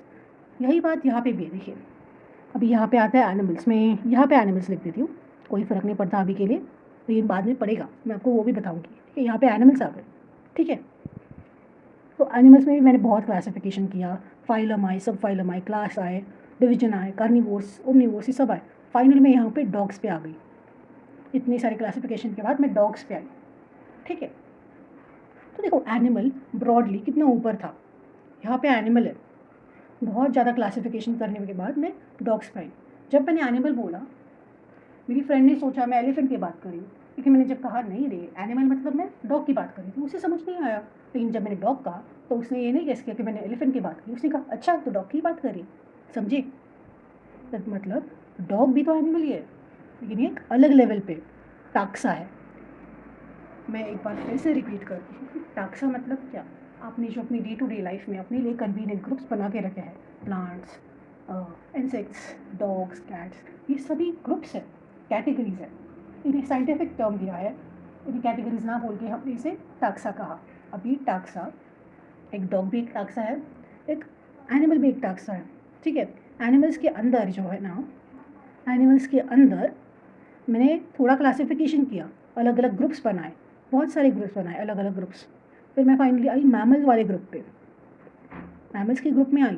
फिर मैंने mammals को भी classify किया, मैंने humans को कहा, मैंने dogs देखे, मैंने चिंपैंजीज देखे, बहुत सारे ग्रुप्स बनाए उसमें भी। एंड मैं डॉग में भी आई। तो यहाँ पे डॉग भी एक टैक्सा है, मैमल्स भी एक टैक्सा है और एनिमल्स भी एक टैक्सा है। तो भले ही मैं एक ही ऑर्गेनिज्म की बात करी, जो बहुत सारे लेवल्स की क्लासिफिकेशन के बाद मैं यहाँ पे आ रही हूँ, फिर भी हर एक टर्म जो मैंने यूज़ किया वो एक टैक्सा था। आई होप आप अंडरस्टैंड कर रहे हो। एटलीस्ट मेरी प्लांट वाले एग्जाम्पल को तो आप समझ ही गए होंगे। तो मैं डॉग की बात कर रही थी, डॉग को जब मैं डिस्क्राइब कर रही थी तो मैंने कहा कि डॉग मैमल है और मैमल एनिमल है। तो इन सब को जब मैंने डिस्क्राइब किया तो मैं सेम ही ऑर्गेनिज्म पे आ रही थी, लेकिन ये जो मैंने टर्म्स यूज़ किए वो सब अलग अलग टैक्सा है, ठीक है। तो they are representing taxa at different levels. तो यही यहाँ पे लेवल्स की बात कर रहे हैं, ठीक है। Hence, based on characteristics, all living organisms can be classified into different taxa. All living organisms, ठीक है। तो अभी हम किसी कैरेक्टरिस्टिक के बेसिस पे सभी लिविंग ऑर्गेनिजम्स को अलग अलग टैक्सा में क्लासीफाई कर सकते हैं। और इसी प्रोसेस को क्लासिफिकेशन के टैक्सोनॉमी कहते हैं। ठीक है, मतलब क्लासिफिकेशन को ही हम टैक्सोनॉमी कहते हैं कुछ कैरेक्टरिस्टिक्स को कंसिडर करने के बाद। फिर एक्सटर्नल इंटरनल स्ट्रक्चर देखो, फिर external and internal structure along with structure of cell, developmental process and ecological information of organisms are essential and form the basis of modern taxonomic studies। तो मैंने अभी बताया कि यही कैरेक्टराइजेशन, कैटेगरी या फिर क्लासिफिकेशन जो हम कर रहे हैं सभी ऑर्गेनिजम्स का, इसे हम टैक्सोनॉमी कहते हैं। ठीक है, और हम टैक्सोनॉमी इस क्लासिफिकेशन को कौन से बेसिस पे करते हैं? इन्हें हम कुछ कैरेक्टर्स के बेसिस पे करते हैं, कैरेक्टरिस्टिक्स के बेसिस पे करते हैं। ठीक है, वो कैरेक्टरिस्टिक क्या होंगे वो हम अगले चैप्टर्स में देखेंगे। ठीक है, अभी देखो कौन कौन से टाइप के कैरेक्टरिस्टिक्स हो सकते हैं। एक्सटर्नल स्ट्रक्चर एक कैरेक्टरिस्टिक हो सकता है, इंटरनल स्ट्रक्चर हो सकता है, सेल का स्ट्रक्चर, उसकी डेवलपमेंटल प्रोसेस, उसकी इकोलॉजिकल इन्फॉर्मेशन, ये सब ना एसेंशियल है और ये बेसिस बनाते हैं किसका? टैक्सोनॉमिक स्टडीज़ का। अभी एक्सटर्नल स्ट्रक्चर मतलब मॉर्फोलॉजी, इंटरनल स्ट्रक्चर मतलब एनाटॉमी। ठीक है, सेल का स्ट्रक्चर होता है, उसके सेल में न्यूक्लियस है या नहीं है, उसके सेल में वॉल है या नहीं है, ये सब। फिर उसकी डेवलपमेंट कैसी हो रही है, डायरेक्ट हो रही है, इनडायरेक्ट हो रही है ना? क्या उसके पास लार्वा था, क्या वो डायरेक्टली एकदम अडल्ट फॉर्म जैसा ही हो गया, इस कितने स्टेजेस थे इसकी लाइफ में, ये सब। ठीक है, ये सब एक बेसिस है हमारे टैक्सोनॉमिक स्टडीज़ के लिए। फिर hence characterisation, identification, classification and nomenclature. Hence, characterization, identification, classification and nomenclature are the processes that are basic to taxonomy। तो टैक्सोनॉमी स्टडी करने के लिए बेसिक चीज़ें क्या क्या है? क्लासिफिकेशन करना इम्पॉर्टेंट है, कैरेक्टराइजेशन करना इम्पॉर्टेंट है, आइडेंटिफिकेशन करना इम्पॉर्टेंट है, और नोमेनक्लेचर। ये चारों चीज़ें जब आप कर रहे हो तो आप टैक्सोनॉमिक स्टडी को कैरी ऑन कर रहे हो। ठीक है, ये जो प्रोसेस है ये मस्ट है टैक्सोनॉमिक स्टडीज़ के लिए, इनको करे बिना आप टैक्सोनॉमिक स्टडी नहीं कर सकते, यही यहाँ पे बताया गया है, इसीलिए इसे भी नोट कर लीजिए। ठीक है, processes that are basic to taxonomy, इनके बिना आप टैक्सोनॉमिक स्टडीज़ में आगे नहीं जा सकते। ठीक है, फिर taxonomy is not something new, नई नहीं है ये चीज़। Human beings have always been interested in knowing more and more about various kinds of organisms, particularly with reference to their own use. हम ह्यूमन्स हैं, बहुत पहले से ही क्लासिफिकेशन करते आ रहे हैं। टैक्सोनॉमिक स्टडी अभी तो मॉडर्न है, लेकिन पहले भी हम क्लासिफिकेशन करते थे। लेकिन तब में और अब में फ़र्क क्या है कि तब हम क्लासिफिकेशन अपनी ज़रूरत के हिसाब से करते थे, कौन सा एनिमल हमारे लिए काम का है, कौन सा एनिमल हमारे काम के लिए नहीं है, इस बेसिस पे हम एनिमल्स को क्लासीफाई करते थे। जैसे कि खेती के लिए हम बुल्स को, काउस को, ऑक्स को, इन सब को यूज़ करते हैं। कैटल के लिए हम काउस, गोट्स, बफेलोस, इन सब को यूज़ करते हैं। फिर मीट के लिए अलग अलग ऑर्गेनिजम्स को यूज़ करते हैं। अपने यूज़ के हिसाब से हमने एनिमल्स को पहले क्लासीफाई किया, लेकिन आज क्लासिफिकेशन बहुत ही अलग तरह से होती है। ठीक है, यही यहाँ पे बताया गया है। In early days, human beings needed to find sources for their basic needs of food, clothing, and shelter. Hence, earliest classification were based on uses of various organisms. Human beings were since long not only interested in knowing more about different kinds of organisms and their diversities, but also relationships among them. Okay, मतलब human भी जो है वो सिर्फ उनके बारे में जानना, उनके अलग अलग टाइप को जानने में इंटरेस्टेड नहीं है। मतलब यहाँ पे बताया गया है कि ह्यूमन बींग्स जो है पहले से ही सिर्फ एनिमल्स के बारे में ज़्यादा जानकारी या फिर उनकी डाइवर्सिटीज़ को जानने में इंटरेस्टेड नहीं है, लेकिन उनके एक दूसरे के साथ रिलेशन भी जानने में इंटरेस्टेड है। कैसे एक टाइगर एक डियर से रिलेटेड है, कैसे एक ग्रास हॉपर एक स्नेक से या फिर एक फ्रॉग से रिलेटेड है, ये रिलेशंस भी ढूंढना उन्हें बहुत ही इंटरेस्टिंग लगता था। अगर हम उनकी सिर्फ काइंड और डाइवर्सिटी ऑफ ऑर्गेनिजम्स को स्टडी करने के अलावा देखें तो क्लासिफिकेशन हम उनकी नीड्स को छोड़ के, उनकी डाइवर्सिटी या फिर उनके काइंड्स को स्टडी को छोड़ के इसके लिए भी करते थे, रिलेशनशिप को डीकोड करने के लिए कि कैसे ये दो पर्टिकुलर ऑर्गेनिजम्स एक दूसरे से रिलेटेड है। ठीक है, इस ब्रांच ऑफ स्टडी, मतलब ये जो ब्रांच थी स्टडी की, जो ऑर्गेनिजम्स की रिलेशन को पढ़ती थी, उसे सिस्टमैटिक्स कहते हैं। ठीक है, तो यहाँ पे सिस्टमैटिक्स का डेफिनेशन है, इसलिए इसे भी नोट कर लीजिए। यहाँ पे क्या है, यहाँ पे डेफिनेशन ऑफ सिस्टमैटिक्स है, इसलिए इसे भी नोट कर लीजिए। क्या, ये branch of study that studies the relationship among different organisms is known as systematics. फिर ये जो वर्ड है सिस्टमैटिक्स, ये लैटिन से डिराइव है, ग्रीक से नहीं, फ्रांस से नहीं, लैटिन से, ठीक है। ये बहुत इंपॉर्टेंट है, मैं तो हमेशा कंफ्यूज हो जाती थी लैटिन था या ग्रीक था।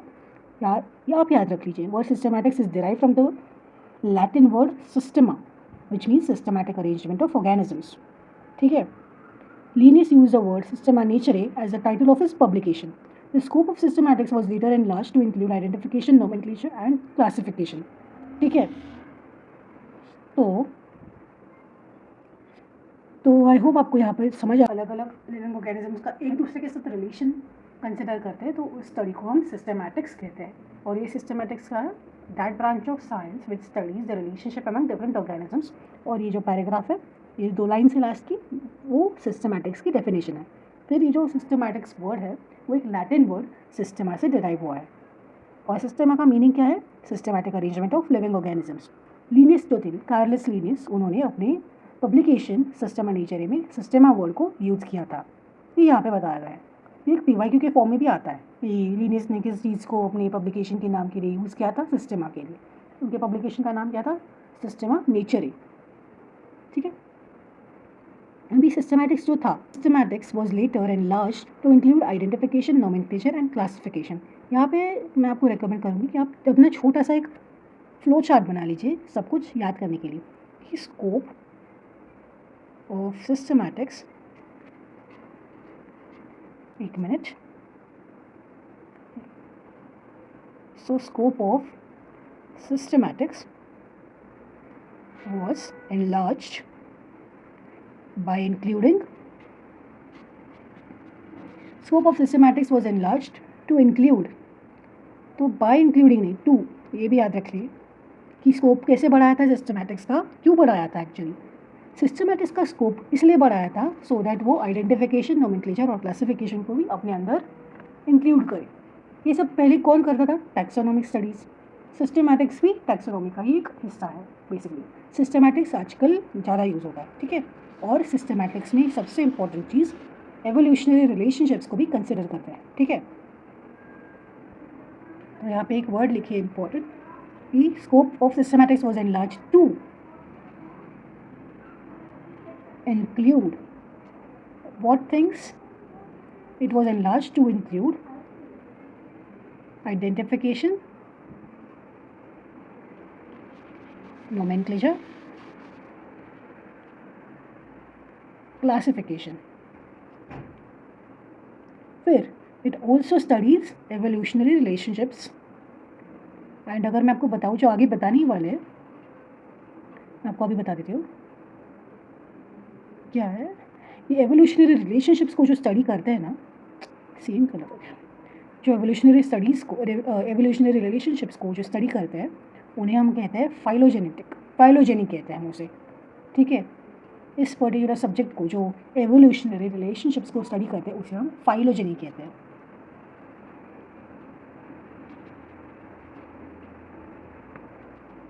हो सके तो याद कीजिए, बाद में अपने आप याद ही हो जाएगा, ठीक है।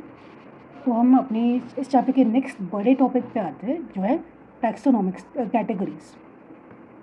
फिर से एक बार मैं आपको रिमाइंड करती हूँ कि टैक्सोनॉमी क्या है। टैक्सोनॉमी क्लासिफिकेशन है, एक टाइप का क्लासिफिकेशन जो हम क्लासिफिकेशन, नोमेनक्लेचर, आइडेंटिफिकेशन करने के बाद ही कैरी करते हैं, ठीक है। और टैक्सा क्या है? टैक्सा एक कन्वीनियंट ग्रुप है जो हर एक अलग अलग लेवल पे डिफाइन होता है। डॉग एक टैक्सा है, मैमल एक टैक्सा है, एनिमल्स एक अलग टैक्सा है। भले ही डॉग्स मैमल के अंदर है और मैमल एनिमल्स के अंदर है, फिर भी ये तीनों जो चीज़ें थी वो अलग अलग लेवल पे टैक्सा रिप्रेजेंट करती है, ठीक है। कभी देखते हैं टैक्सोनॉमिक कैटेगरीज क्या है। तो टैक्सोनॉमी मतलब तो कैटेगराइजेशन या फिर ग्रुपिंग या फिर क्लासिफिकेशन। तो कैसे करते हैं वो अभी हम यहाँ पे पढ़ने वाले हैं, ठीक है। Okay, so classification is not a single step process but it involves a hierarchy of steps in which each step represents a rank or category.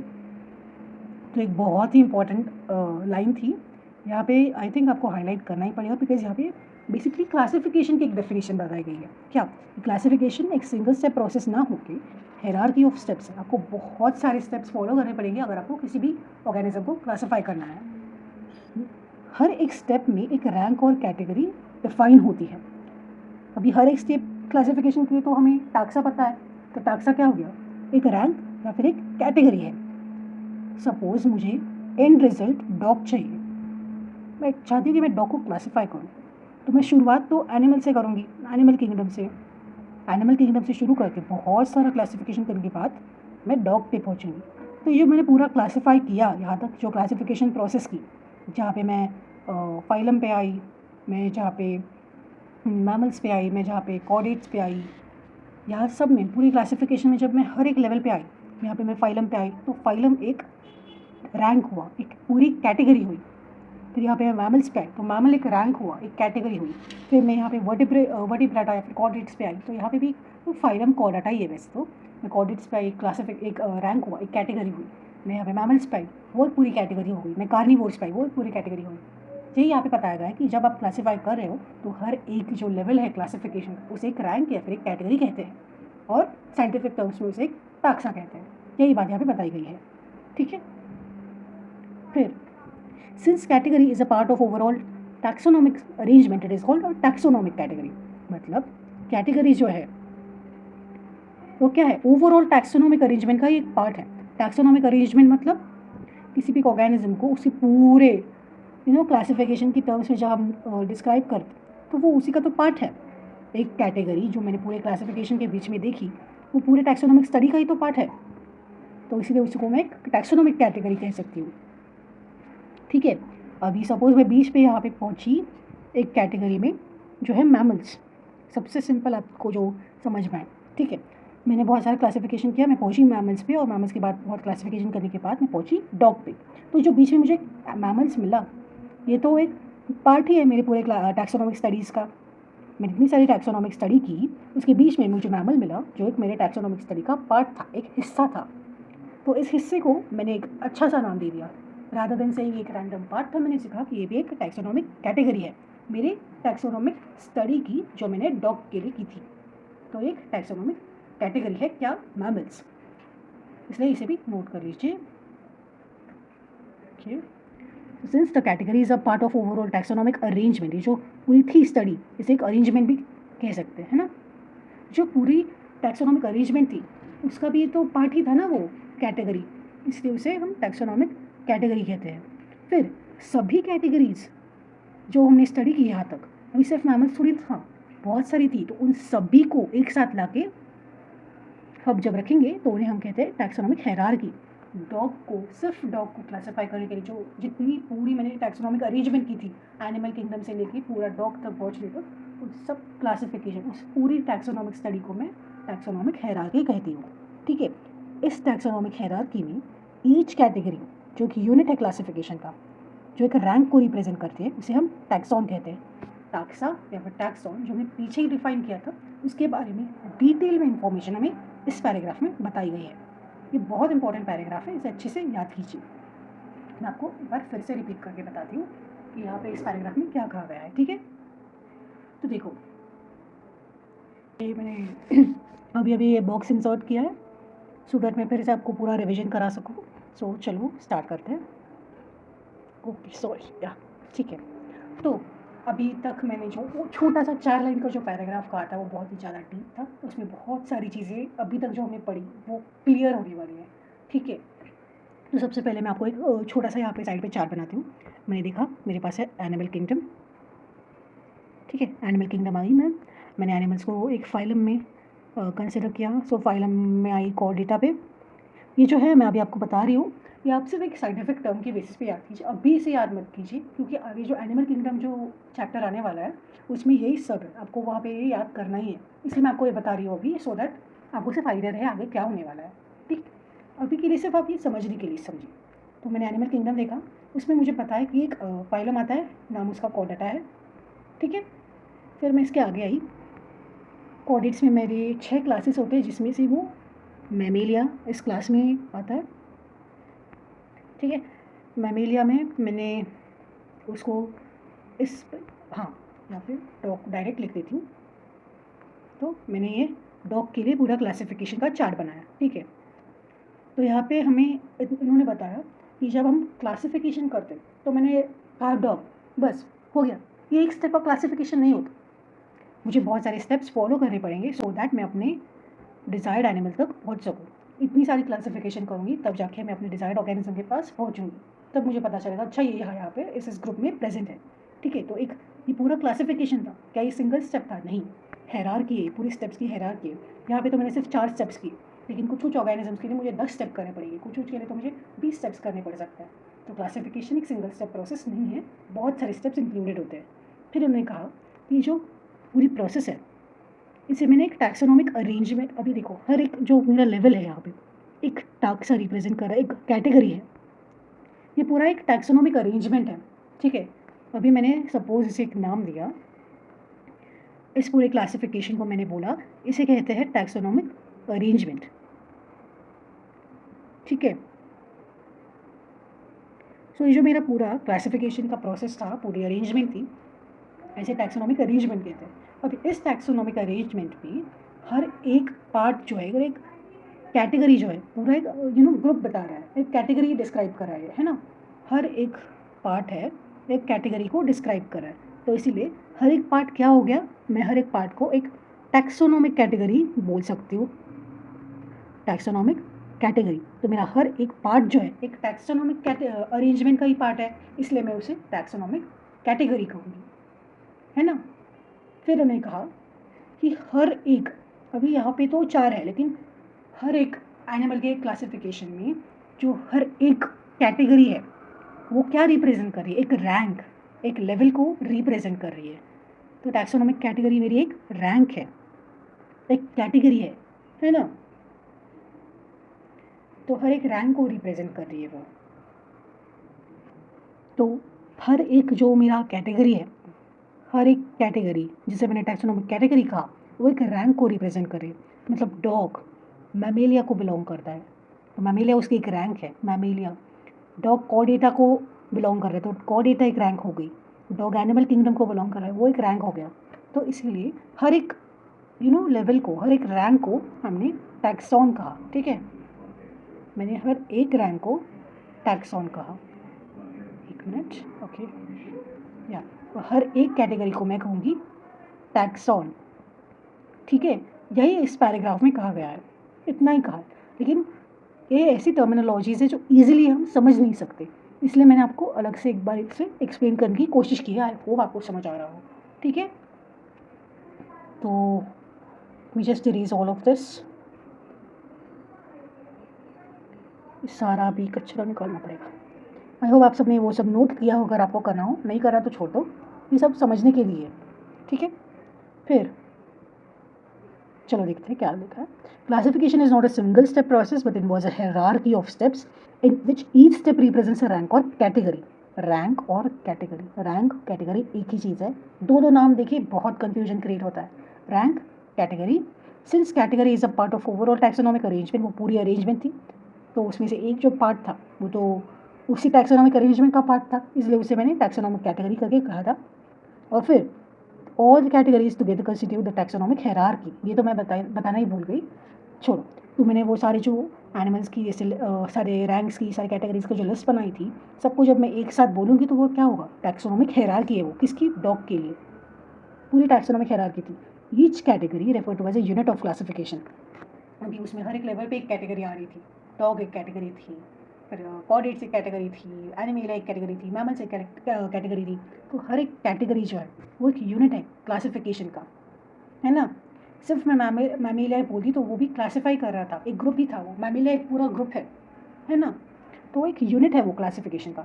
Mammalia बोलो तो एक ग्रुप आ रहा है, डॉग बोलो तो एक ग्रुप आ रहा है, कॉर्डेट्स बोल रहे तो एक ग्रुप आ रहा है, एनिमल्स बोल रहे तो एक ग्रुप आ रहा है। तो हर एक टर्म, हर एक यूनिट जो था, हर एक रैंक था, वो एक यूनिट है पूरी क्लासिफिकेशन के लिए, इसलिए वो एक रैंक को रिप्रेजेंट कर रहा है। और एक रैंक को हम कॉमनली साइंटिफिक टर्म्स में क्या बोलते हैं, टैक्सॉन।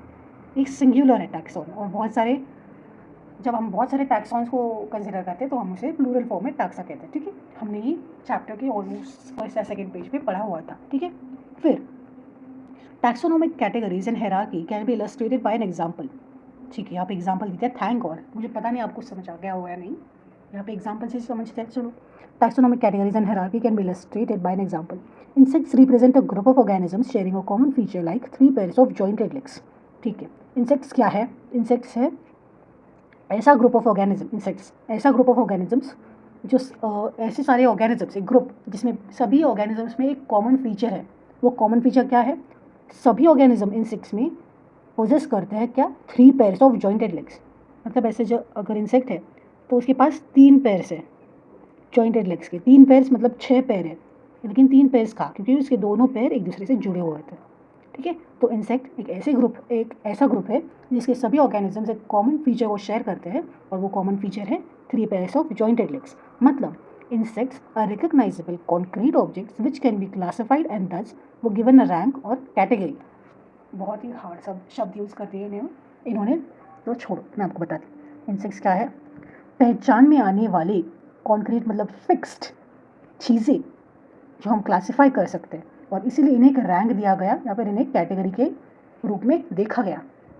इंसेक्ट्स अगर मैं कहूँ तो मैं पहचान सकती हूँ कि वो ऐसे ग्रुप का ऑर्गेनिज्म है जिनके हर ऑर्गेनिज्म के पास 3 पेयर्स ऑफ जॉइंटेड लेग्स है, इसलिए मैं इंसेक्ट को एक रैंक के रूप में या फिर एक कैटेगरी के रूप में देख सकती हूँ। ठीक है, can you name such other groups of organisms? Remember, groups represent a category. Category further denotes a rank. Each rank or taxon in fact represents a unit of classification. These taxonomic groups or categories are distinct biological entities and not merely morphological aggregates. यहाँ पे सिर्फ हमें warning दी है कि आप कुछ भी मत मन में रखिए, हमने जो कहा वही है, अपनी मन से कोई भी मीनिंग मत बनाइए। टैक्सॉन मतलब मोर्फोलॉजिकल एग्रीगेट्स, मतलब एक गुच्छा नहीं है, एक ग्रुप नहीं है जिसमें हम सेम दिखने वाले ऑर्गेनिजम्स को एक साथ रख रहे हैं, ये नहीं है टैक्सोनॉमी।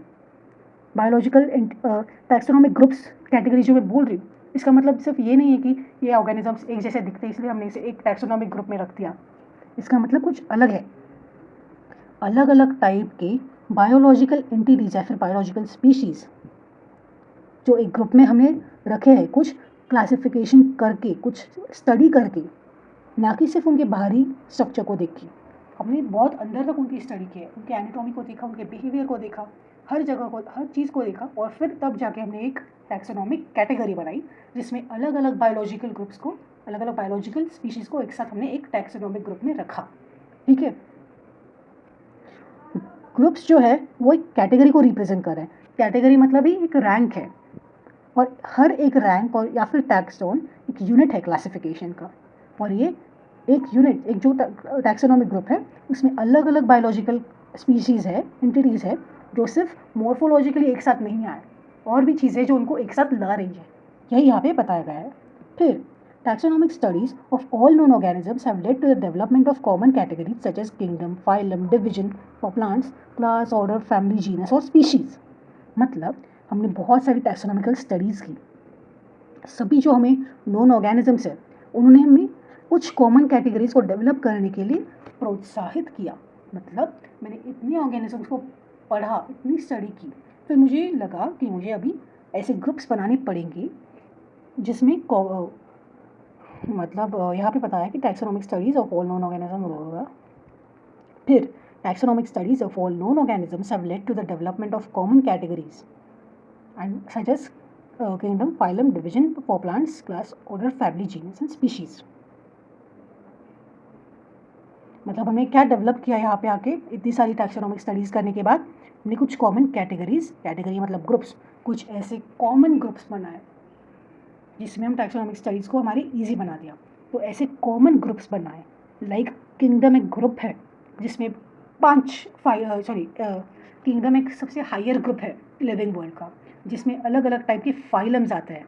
फाइलम एनिमल्स में आते हैं, डिविजन्स प्लांट्स में आते हैं, ये भी हम आगे देखने वाले हैं। ठीक है, फिर उसके नीचे फाइलम के बाद फाइलम के अंदर भी क्लासिफिकेशन करने के लिए, अभी फाइलम देखो, मैंने फाइलम बोला, कॉर्डेटा ही बोल दूँ, कॉर्डेटा में भी 6 क्लासेस है। ठीक है, मतलब कॉर्डेटा के अंदर 6 अलग अलग क्लासेस है। पर क्लास के बाद मैंने ऑर्डर देखा, फिर उसकी फैमिली देखी, जीनस देखा और स्पीशीज़। ये नेक्स्ट चैप्टर में ये सारी जो टर्मिनोलॉजीज़ है बहुत अच्छे से क्लियर होने वाला है, इसलिए मैं यहाँ पे ज़्यादा एक्सप्लेन नहीं करूँगी। फिर इन्होंने कहा कि जो हमने टैक्सोनॉमिकल स्टडीज़ की उनके कारण आज हमने कुछ ऐसे कॉमन कैटेगरीज या फिर ऐसे कॉमन ग्रुप्स बनाए, like kingdom, phylum, division, class, order, family, genus and species, जिससे हमारी टैक्सोनॉमिक स्टडीज़ और ईजी हो जाएगी। All organisms including those plants and animal kingdoms have species as the lowest categories. यहाँ पे सबसे इंपॉर्टेंट लाइन है, बहुत बार क्वेश्चन में आता है कि स्पीशीज़ क्या सबसे लोएस्ट है या फिर जीनस, तो स्पीशीज़ सबसे लोएस्ट कैटेगरीज है। ठीक है, Now, the question you may ask is how to place an organism in various categories. The basic requirement is the knowledge of characters of an individual or group of organisms. एक minute knowledge of characters of an individual और group of organisms.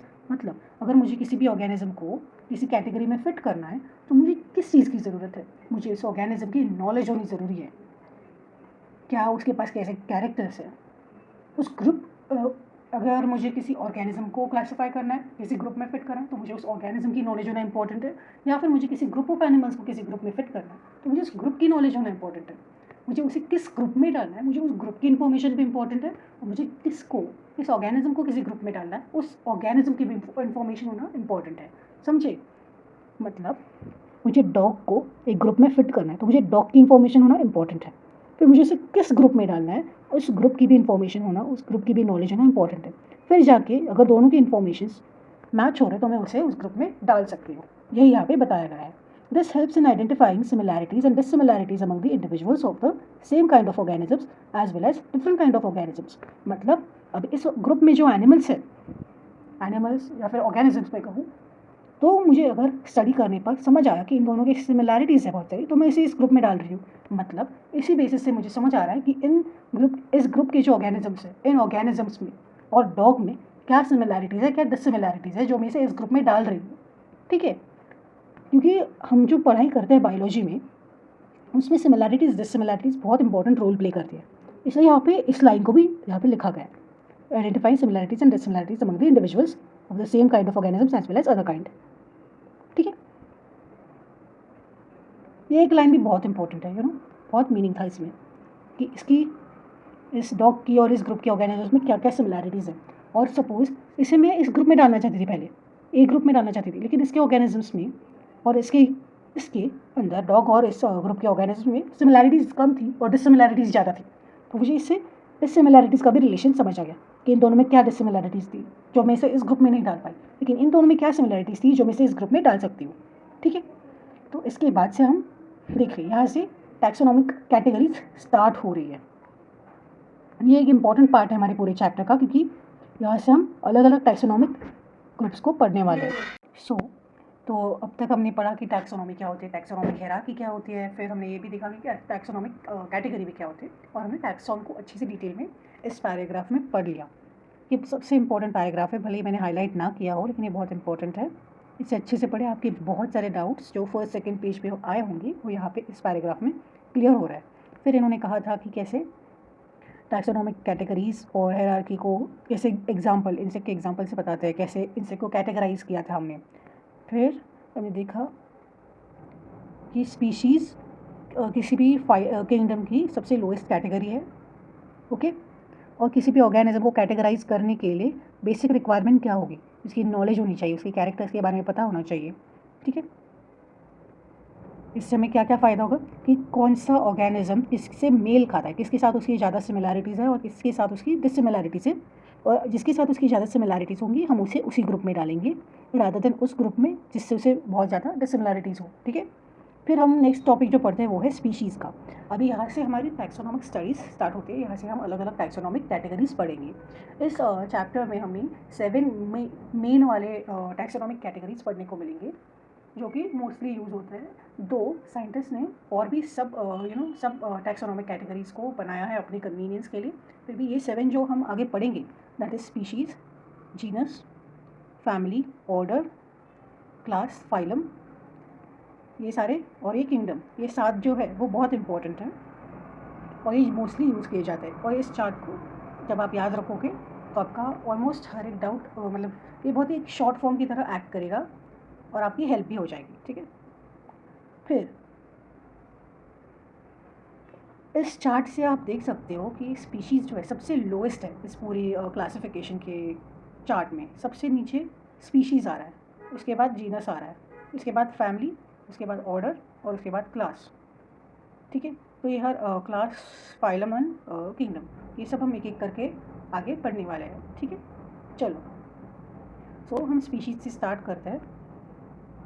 Okay, so species. Taxonomic studies consider a group of individual organisms with fundamental similarities as a species. ठीक है?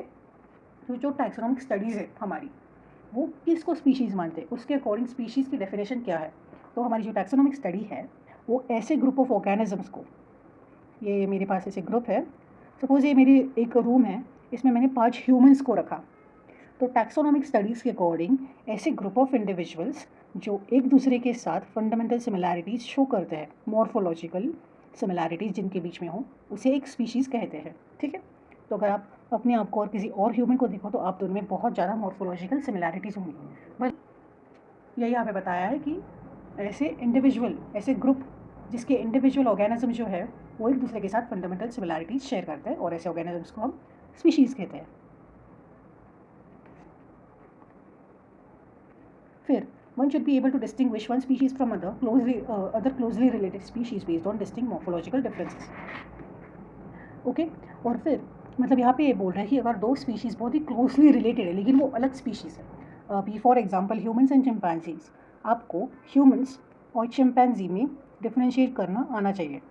ठीक है, एक human की morphological difference, एक human की morphology एक चिंपैंजी की मॉर्फोलॉजी से कैसे अलग है, ये आपको समझ होना चाहिए, ये आपको समझ में आना चाहिए। बिकॉज अगर आप दो बहुत ही closely related species, closely related मतलब उनके जीन्स में भी बहुत ज़्यादा सिमिलैरिटीज़ होंगी और उनकी मॉर्फोलॉजी में भी बहुत सिमिलैरिटीज़ होगी, लेकिन they are not the same species, तो ऐसे में आपको उनको डिफरेंशिएट करना आना चाहिए।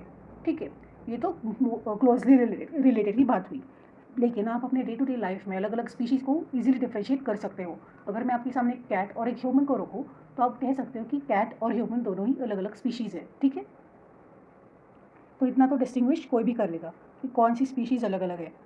ठीक है, लेकिन यहाँ पे इन्होंने क्लोजली रिलेटेड की बात की है। डिस्टिंक्ट मॉर्फोलॉजिकल डिफरेंसेस, कुछ ना कुछ मॉर्फोलॉजिकल डिफरेंसेस हो गए अगर दो स्पीशीज़ क्लोजली रिलेटेड हो फिर भी वो अलग हो। फिर यहाँ पे इन्होंने एग्जाम्पल दिया है Mangifera indica, Solanum tuberosum that is potato, and Panthera leo. इन तीनों के जो नाम हैं इनमें स्पेसिफिक एपिथेट्स को देखिए, इंडिका, ट्यूबरोसम एंड लियो, ये सब इनके स्पेसिफिक एपिथेट्स है, और उनके जो फर्स्ट वर्ड्स है मैंगिफेरा, सोलैनम एंड पैंथेरा, ये इनके जेनेरा है। और जेनेरा क्या है, जीनस, जो एक अनदर हायर लेवल है, higher level of taxon. I don't think मुझे आपको टैक्सॉन फिर से बताना पड़ेगा टैक्सॉन आपको पता है क्या है। हर एक लेवल पे क्लासिफिकेशन में एक कैटेगरी होती है क्लासिफिकेशन की, जिसे हम टैक्सॉन बोलते हैं, बस। फिर ई जीनस में have one or more than one specific epithets, ये बहुत इंपॉर्टेंट लाइन है। ठीक है, ई genus have one or more than one specific epithets representing different organisms but having morphological similarities. ठीक है, for example Panthera has another specific epithet called tigris and Solanum includes specific species like nigrum and melongena. Human beings belong to species sapiens, which is grouped under the genus Homo, and the scientific name thus for human being is Homo sapiens. तो यहाँ पे सबसे पहले तो हमें examples कौन कौन से दिए मैं आपको ये बताती हूँ। तो हमें एग्जाम्पल दिया है मैंगिफेरा इंडिका का। मैंगिफेरा इंडिका ये एक साइंटिफिक नाम है, साइंटिफिक नेम, ये किसका साइंटिफिक नेम है, मैंगो का। फिर इन्होंने बताया सोलैनम ट्यूबरोसम, ये किसका नाम है, पोटैटो का। फिर इन्होंने बोला पैंथेरा लियो, जो कि है लायन का साइंटिफिक नेम। ऑलराइट, तो यहाँ पे जो मैंगिफेरा है, सोलैनम है, पैंथेरा है, ये सब जीनस है जो कि हम अगले टॉपिक में पढ़ेंगे। लेकिन ये जो ये जो इंडिका है, ट्यूबरोसम और लियो है, ये सब स्पेसिफिक एपिथेट से ये अलग अलग स्पीशीज़ है। ठीक है, यही बताना है नहीं यहाँ पे। लेकिन मैंने ये यहाँ पे स्पेसिफिकली क्यों लिखा, बिकॉज यहाँ पे आपको 3 नए साइंटिफिक नेम्स समझ में आएंगे। पहला तो मैंगिफेरा इंडिका आपको पता ही था, दूसरा सोलैनम ट्यूबरोसम पोटैटो का साइंटिफिक नाम है, ये आपको याद रखना है, और पैंथेरा लियो लायन का। उसी तरह इन्होंने और भी बताया है कि कैसे सोलैनम जो है उसके दूसरे स्पेसिफिक एपिथेट भी हो सकते हैं। ये देखिए ये लाइन कि ई जीनस में have one or more than one specific epithets representing different organisms but having morphological similarities. मतलब सोलैनम जो है उसके 3 स्पेसिफिक एपिथेट है, एक तो ट्यूबरोसम हमने देखा दैट इज पोटैटो, दूसरा नाइग्रम एक है, और तीसरा मेलोंजेना, और हमारे पास पैंथेरा एक है जीनस, जिसके दो तो हमें एनसीईआरटी में मेंशन है, लेकिन मैं आपको और एक बता देती हूँ, ऐसे ही मैंने कहीं पे पढ़ा था इसलिए बता रही हूँ। तो एक तो हमने देखा लियो, दूसरा इन्होंने कहा है टाइग्रिस, और तीसरा है पारडिस। ठीक है, तो लियो तो लायन है, टाइग्रिस तो टाइगर है, और पारडस लेपर्ड। ओके, हाँ। फिर सोलानम के ये जो तीन है नाम के, ये जो तीन है, ट्यूबरोजम, ट्यूबरोजम तो हमने देखा वो है पोटैटो। नाइग्रम है, नाइग्रम नाइग्रम नाइग्रम नाइग्रम क्या था, मकोई आई गेस, हाँ मकोई बोलते हैं इसे हिंदी में, इंग्लिश का मुझे याद नहीं। और मेलोंगिना मतलब ब्रिंजल होगा। ठीक है, ब्रिंजल या फिर एक प्लांट। ओके,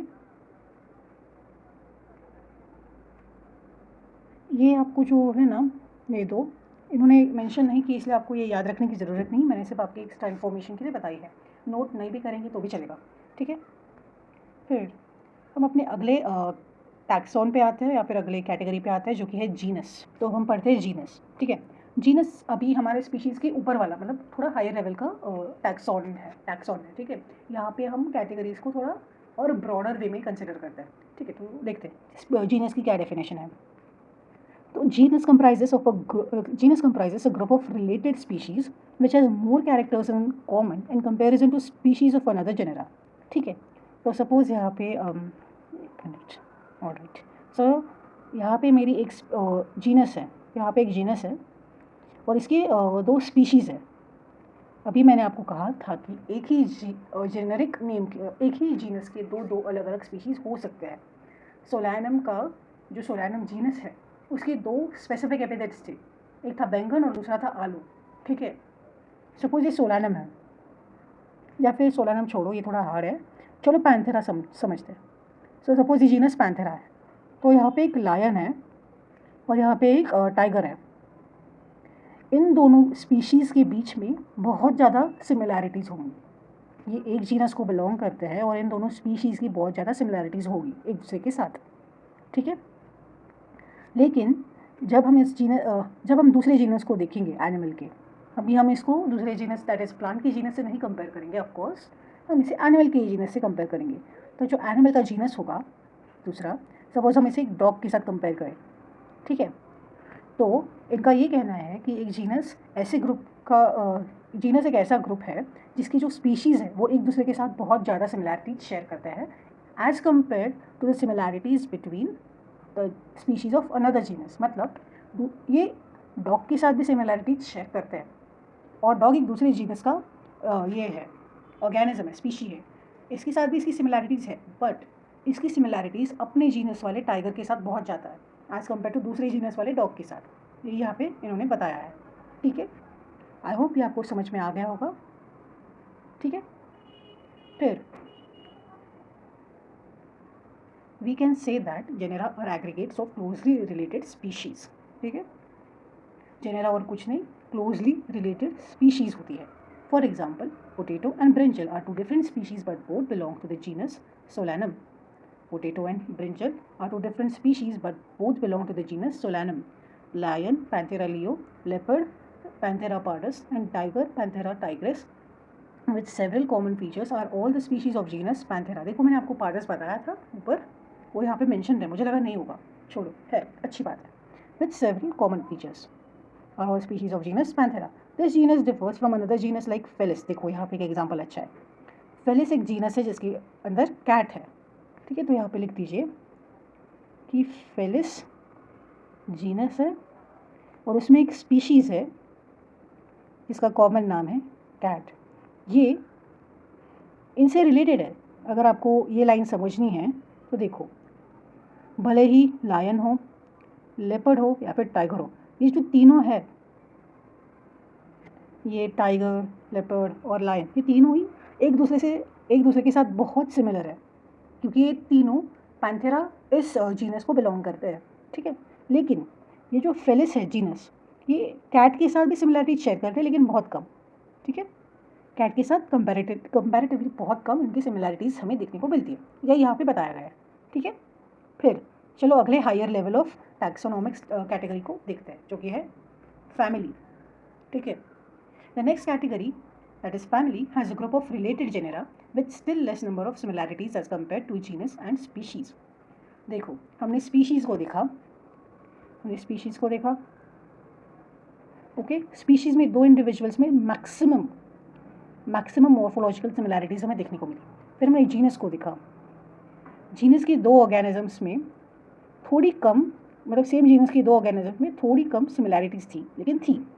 अभी हम फैमिली में आए, इसमें 2 अलग अलग जीनस होंगे, ठीक है।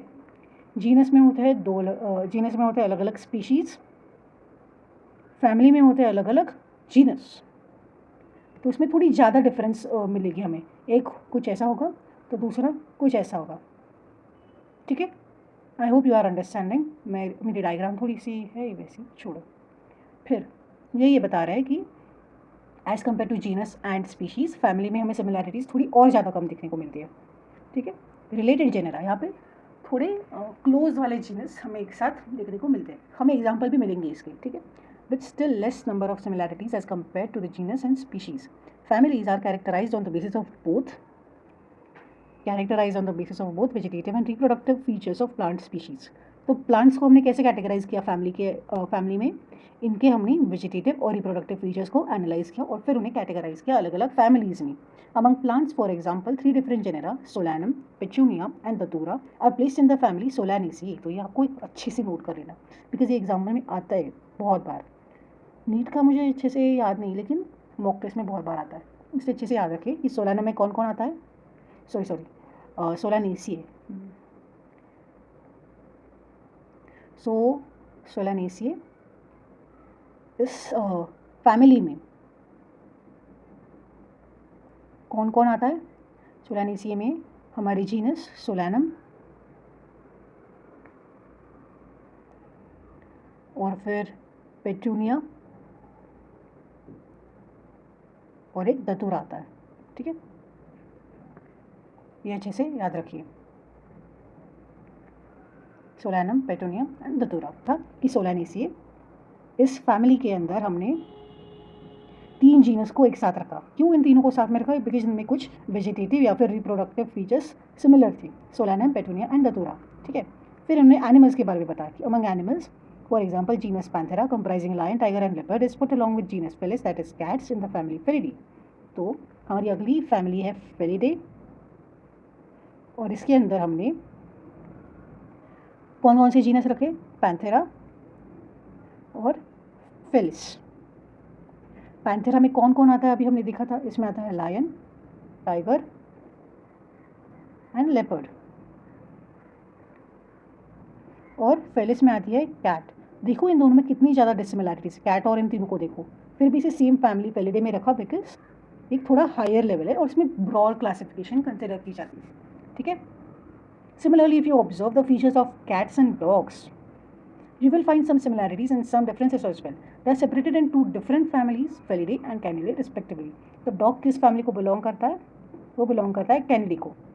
तो ये भी आप नोट कर लीजिए कि डॉग की फैमिली कौन है? कैनिडे।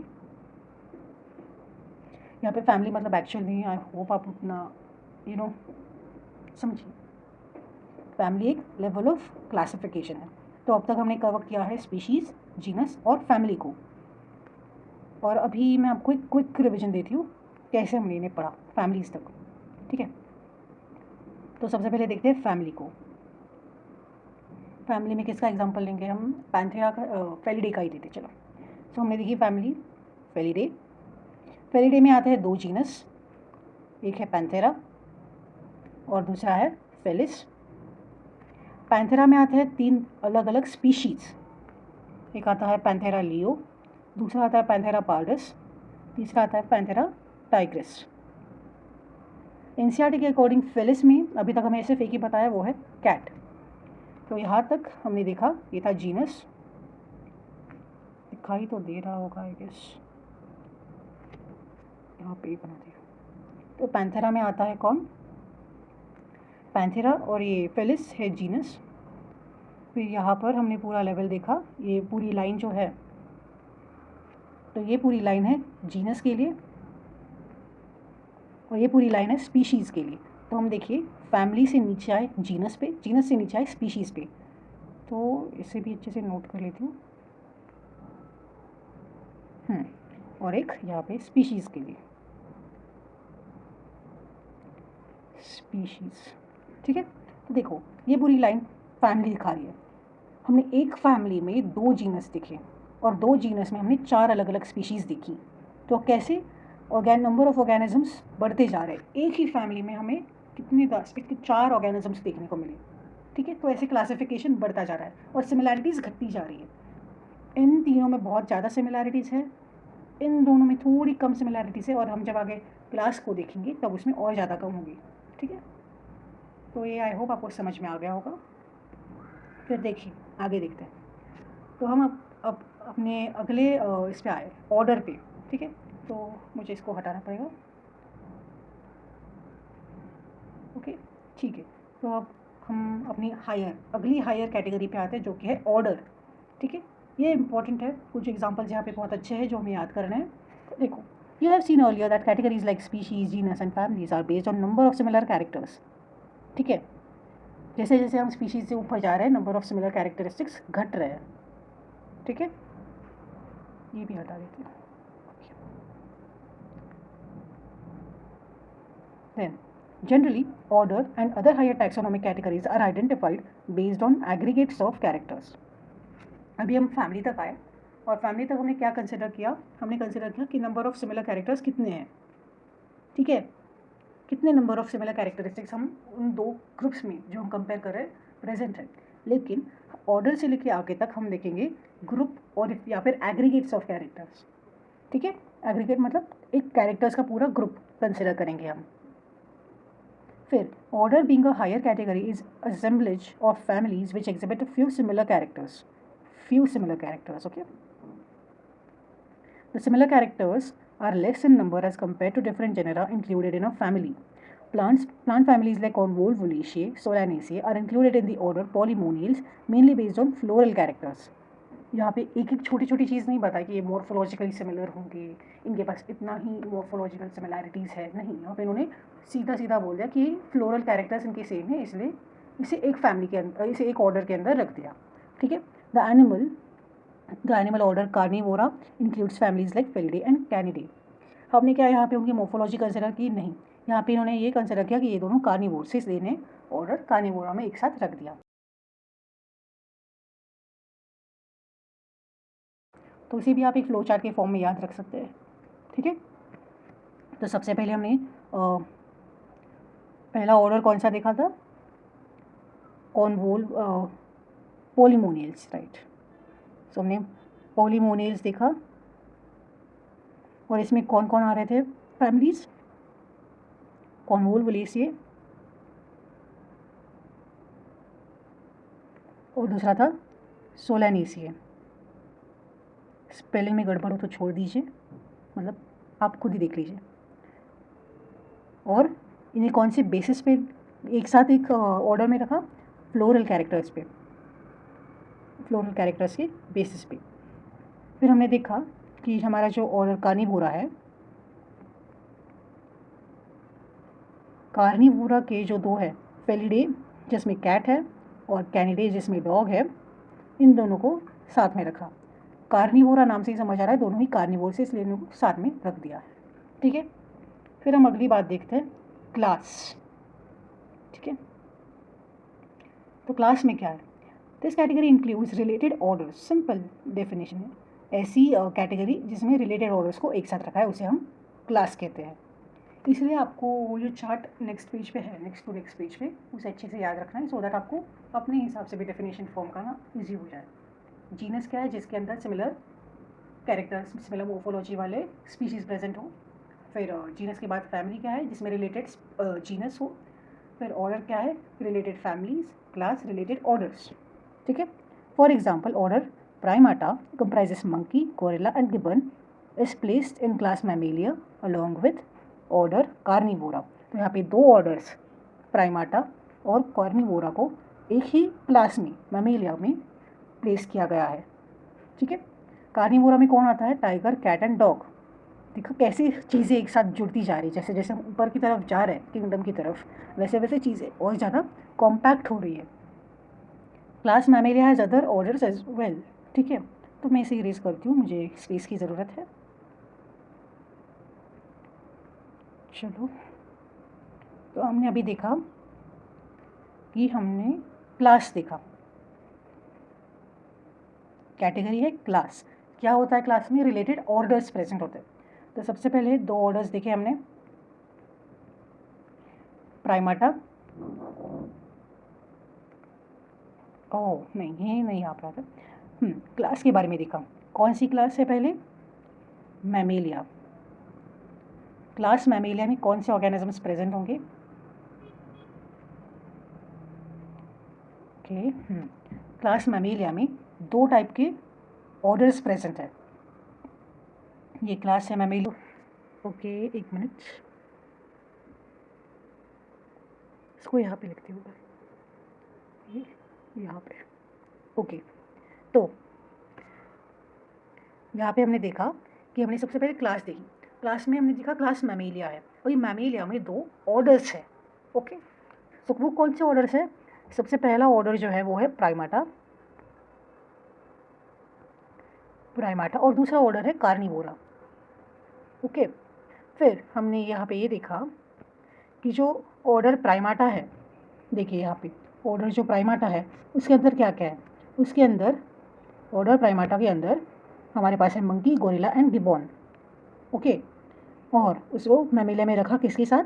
कार्निवोरा के साथ, जिसके अंदर है टाइगर, कैट एंड डॉग। ठीक है, क्लास मैमेलिया के अंदर दूसरे ऑर्डर्स भी है, इतना नहीं कि यही दो होंगे या फिर यही 3-4 होंगे, और भी है। ठीक है, सो हमने देखा यहाँ पे प्राइमाटा है, कार्निवोरा है, फिर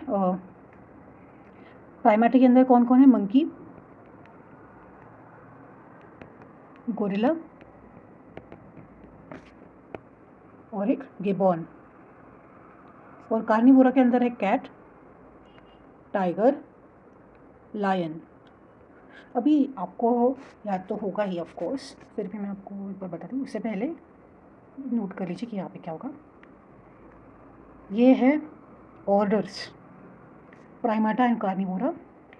वैसे तो ये स्पीशीज़ है, लेकिन प्राइमाटा की बात बाद में करते हैं, ये दोनों को एक साथ रखिए। लेकिन हाँ, यहाँ पे कैट फेलिडे को बिलोंग करती है, टाइगर और लायन पैंथेरा को बिलोंग करते हैं, और एक इंक्लूड कर सकते हैं आप यहाँ पे डॉग, डॉग कैनिडी को बिलोंग करता है।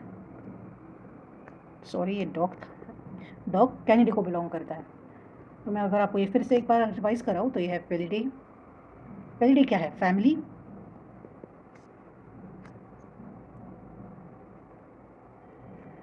यहाँ पे फेलिडे है, ये कैनिडे, और ये दो पैंथेरा, जीनस पैंथेरा है इनका। ये दोनों फेलिडे के साथ आते हैं, ये फेलिडे के साथ, कैनिडे के साथ। इसका जीनस क्या है? बहुत ही मेसी हो रहा है नहीं?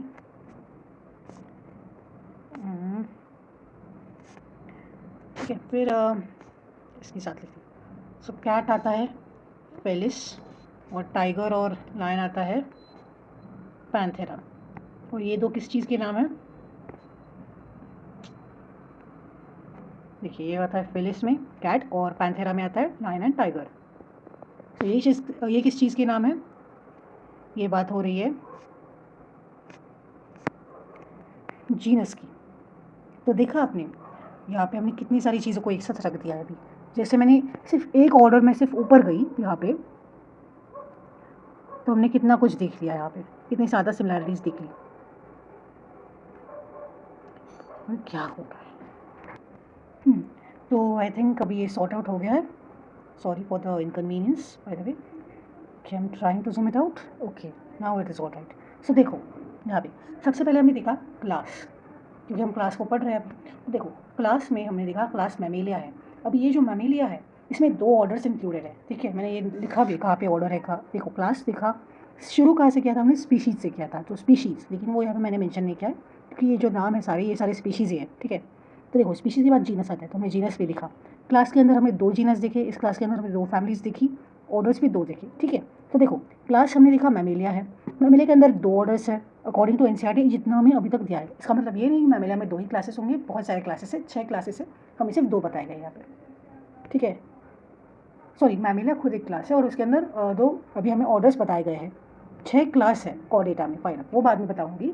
लेकिन हाँ, मैमिलिया जो क्लास है उसके अंदर 2 ऑर्डर्स हमें यहाँ पे बताए गए, लेकिन और भी ऑर्डर्स है, ऐसा नहीं कि 2 ही होंगे। ठीक है, तो हमें 2 ऑर्डर्स देखे जो है प्राइमेटा और कार्निवोरा। प्राइमेटा की 3 स्पीशीज़ इन्होंने बताए, मंकी, गोरिल्ला और गिबोन, और कार्निवोरा के इन्होंने 4 स्पीशीज़ बताए, कैट, डॉग, टाइगर, लायन। ठीक है, हमें इतना यहाँ पे बताया, लेकिन हमने थोड़े डॉट्स को कनेक्ट करने की कोशिश की। क्या कि हमने कैट पीछे पढ़ा, हमने कैट के बारे में क्या पता है, कैट, लायन एंड टाइगर ये कैसे रिलेटेड है, ये सेम फैमिली में है, फेलिडे, लेकिन डॉग अलग फैमिली से है जो कि है कैनिडे। फिर हमने देखा कि ये तो हमें कार्निवोरा से रिलेटेड है, यहाँ पे पता चल रहा है। फिर हमने देखा कि जो कैट है ये जीनस फेलिस से बिलोंग करती है, और लायन और टाइगर जो है वो जीनस पैंथेरा से बिलोंग करते हैं। मतलब फेलिस और पैंथेरा और कैनिडी, सॉरी फेलिस और पैंथेरा ये 2 अलग अलग जीनस बिलोंग करते हैं फैमिली फेलिडे को। डॉग बिलोंग करता है फैमिली कैनिडे को। तो फेलिडे और कैनिडे बिलोंग करती है ऑर्डर कार्निवोरा को। फिर प्राइमाटा और कार्निवोरा ये दोनों बिलोंग करते हैं क्लास मैमेलिया को।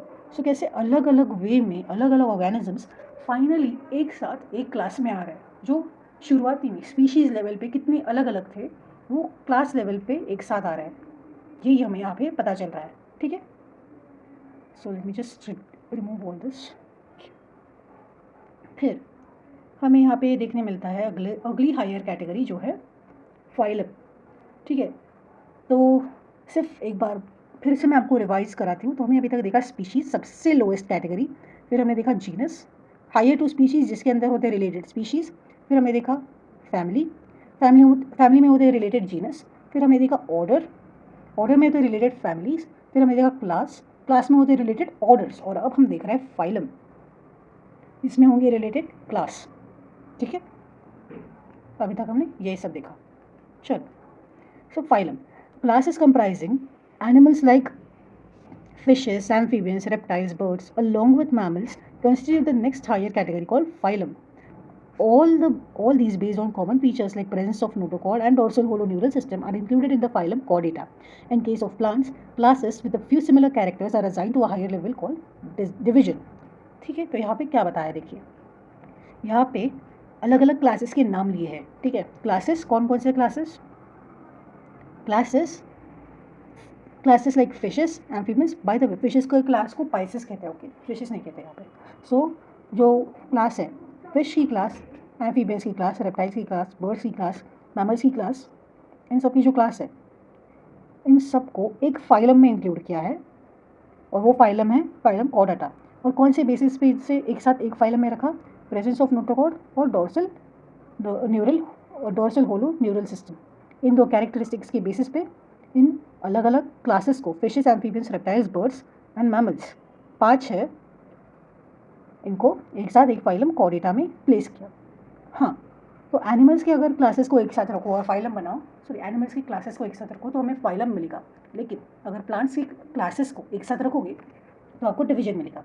याद रखना, प्लांट्स में फाइलम नहीं होता, प्लांट्स में डिवीजन होता है फाइलम की जगह पे। ओके, तो ये भी आपको अच्छे से याद रखना है कि प्लांट्स के केसेस में classes with few similar characters are assigned to a higher category called division. ठीक है, तो इसका मुझे लगता तो नहीं है चार्ट बनाने की ज़रूरत है, ये भी आपको बनाना है तो बना दीजिए। ठीक है, सो जो मेरा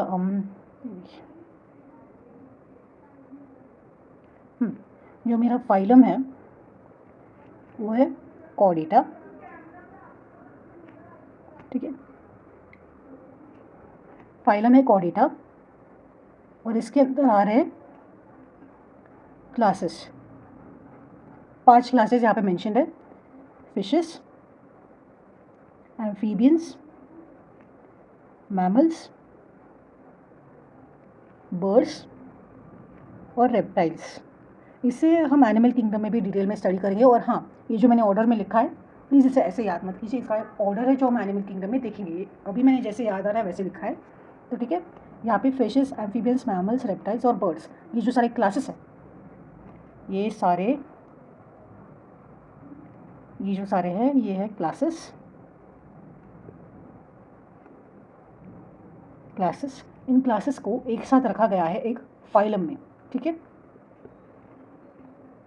और वो फाइलम है कॉर्डेटा। लेकिन अगर अलग अलग क्लासेस प्लांट्स के हो तो उसे हम रखेंगे किसमें, डिवीजन में। तो यहाँ पे classes for plants would lead to another higher category like phylum, similar to phylum, लेकिन हम उसे phylum नहीं बोलते प्लांट्स के केसेस में, हम उसे बोलते हैं डिवीजन। सो एनिमल्स और प्लांट्स में सिर्फ डिवीजन का फर्क है, बाकी सब दोनों के केस में सेम है। Class order phylum, sorry class order species genus सब सेम है, सिर्फ फाइलम की जगह क्या आएगा, फाइलम की जगह आएगा डिवीजन। ठीक है, फिर हम अपने लास्ट और सबसे बड़े वाले कैटेगरी पे आते हैं, और सबसे टॉप पोजीशन पे देखिए यही पे है, यही है किंगडम। ठीक है, तो अभी तक हमने देखा स्पीशीज़ क्या होती है, जीनस क्या होता है, फैमिली क्या होती है, ऑर्डर, क्लास, फाइलम और डिवीजन और किंगडम। तो अभी हम किंगडम देख रहे हैं। ठीक है, all animals belonging to various phyla are assigned to a highest category called kingdom Animalia in classification system of animals. Kingdom Plantae, on the other hand, is distinct and comprises all plants from various divisions. Henceforth, we will refer to these two groups as animal and plant kingdoms. ठीक है, तो यहाँ पे आपको क्या समझ में आया, प्लांट और एनिमल्स को कैसे डिफरेंशिएट किया हमने। प्लांट को कहा हमने उसके पास क्या है, डिवीजन है, और एनिमल्स के पास क्या है, उनके पास है फाइलम्स। ठीक है, तो ये अच्छे से हम हाईलाइट कर रहे थे कि all animals belonging to various phyla are assigned to the highest category called kingdom Animalia. तो सभी फाइलम्स को एक साथ रखेंगे हम, 11 फाइलम है अकॉर्डिंग टू हमारा चैप्टर नंबर 4 एनिमल किंगडम। हमारे पास 11 एनिमल के फाइलम हैं, और ये सारे 11 के 11 फाइलम्स को जब हम एक साथ कंसिडर करेंगे तो हम कहेंगे कि हम एनिमल किंगडम पढ़ रहे हैं। ठीक है, और फिर अलग अलग डिविजन्स देखेंगे प्लांट्स के केसेस में, वेरियस डिविजन्स, इसको मतलब जो किंगडम प्लांट है जो सभी प्लांट्स को कंसिडर करता है वो है अलग अलग डिविजन्स को लेके। ठीक है, तो सारे डिविजन्स जब एक साथ आएंगे प्लांट के तो वो एक प्लांट किंगडम बनाएंगे। ठीक है, so animal kingdom, plant kingdom दोनों हमारे 3rd and 4th चैप्टर है। ठीक है, यहाँ पे इतना ही है। तो देखो, taxonomic categories from species to kingdom have been shown in the ascending order starting with species in the figure 1.1। Sorry, so हमने ये सारे एक एक करके पढ़ लिए। ठीक है, डिटेल में पढ़ा है, and I have tried my level best to explain you from the NCERT itself. यहीं पे आपको उसी के लाइन के बेसिस पे आपको सब कुछ समझाने की बहुत कोशिश की है। देखिए इन्होंने क्या कहा है कि these are broad categories, however taxonomists have also developed sub categories in this hierarchy to facilitate more sound and scientific placement of various taxa. मतलब इनके बीच में अगर आपको सब स्पीशीज़ चाहिए, सब जीनस चाहिए, सब क्लास, सब ऑर्डर या फिर सब फाइलम चाहिए, तो टैक्सोनॉमिस्ट कभी कभी कन्वीनियंस के हिसाब से वो भी डेवलप करते हैं। ठीक है, फिर लुक एट द फिर उन्होंने कहा look at the hierarchy in the figure 1.1. Can you recall the basis of arrangement?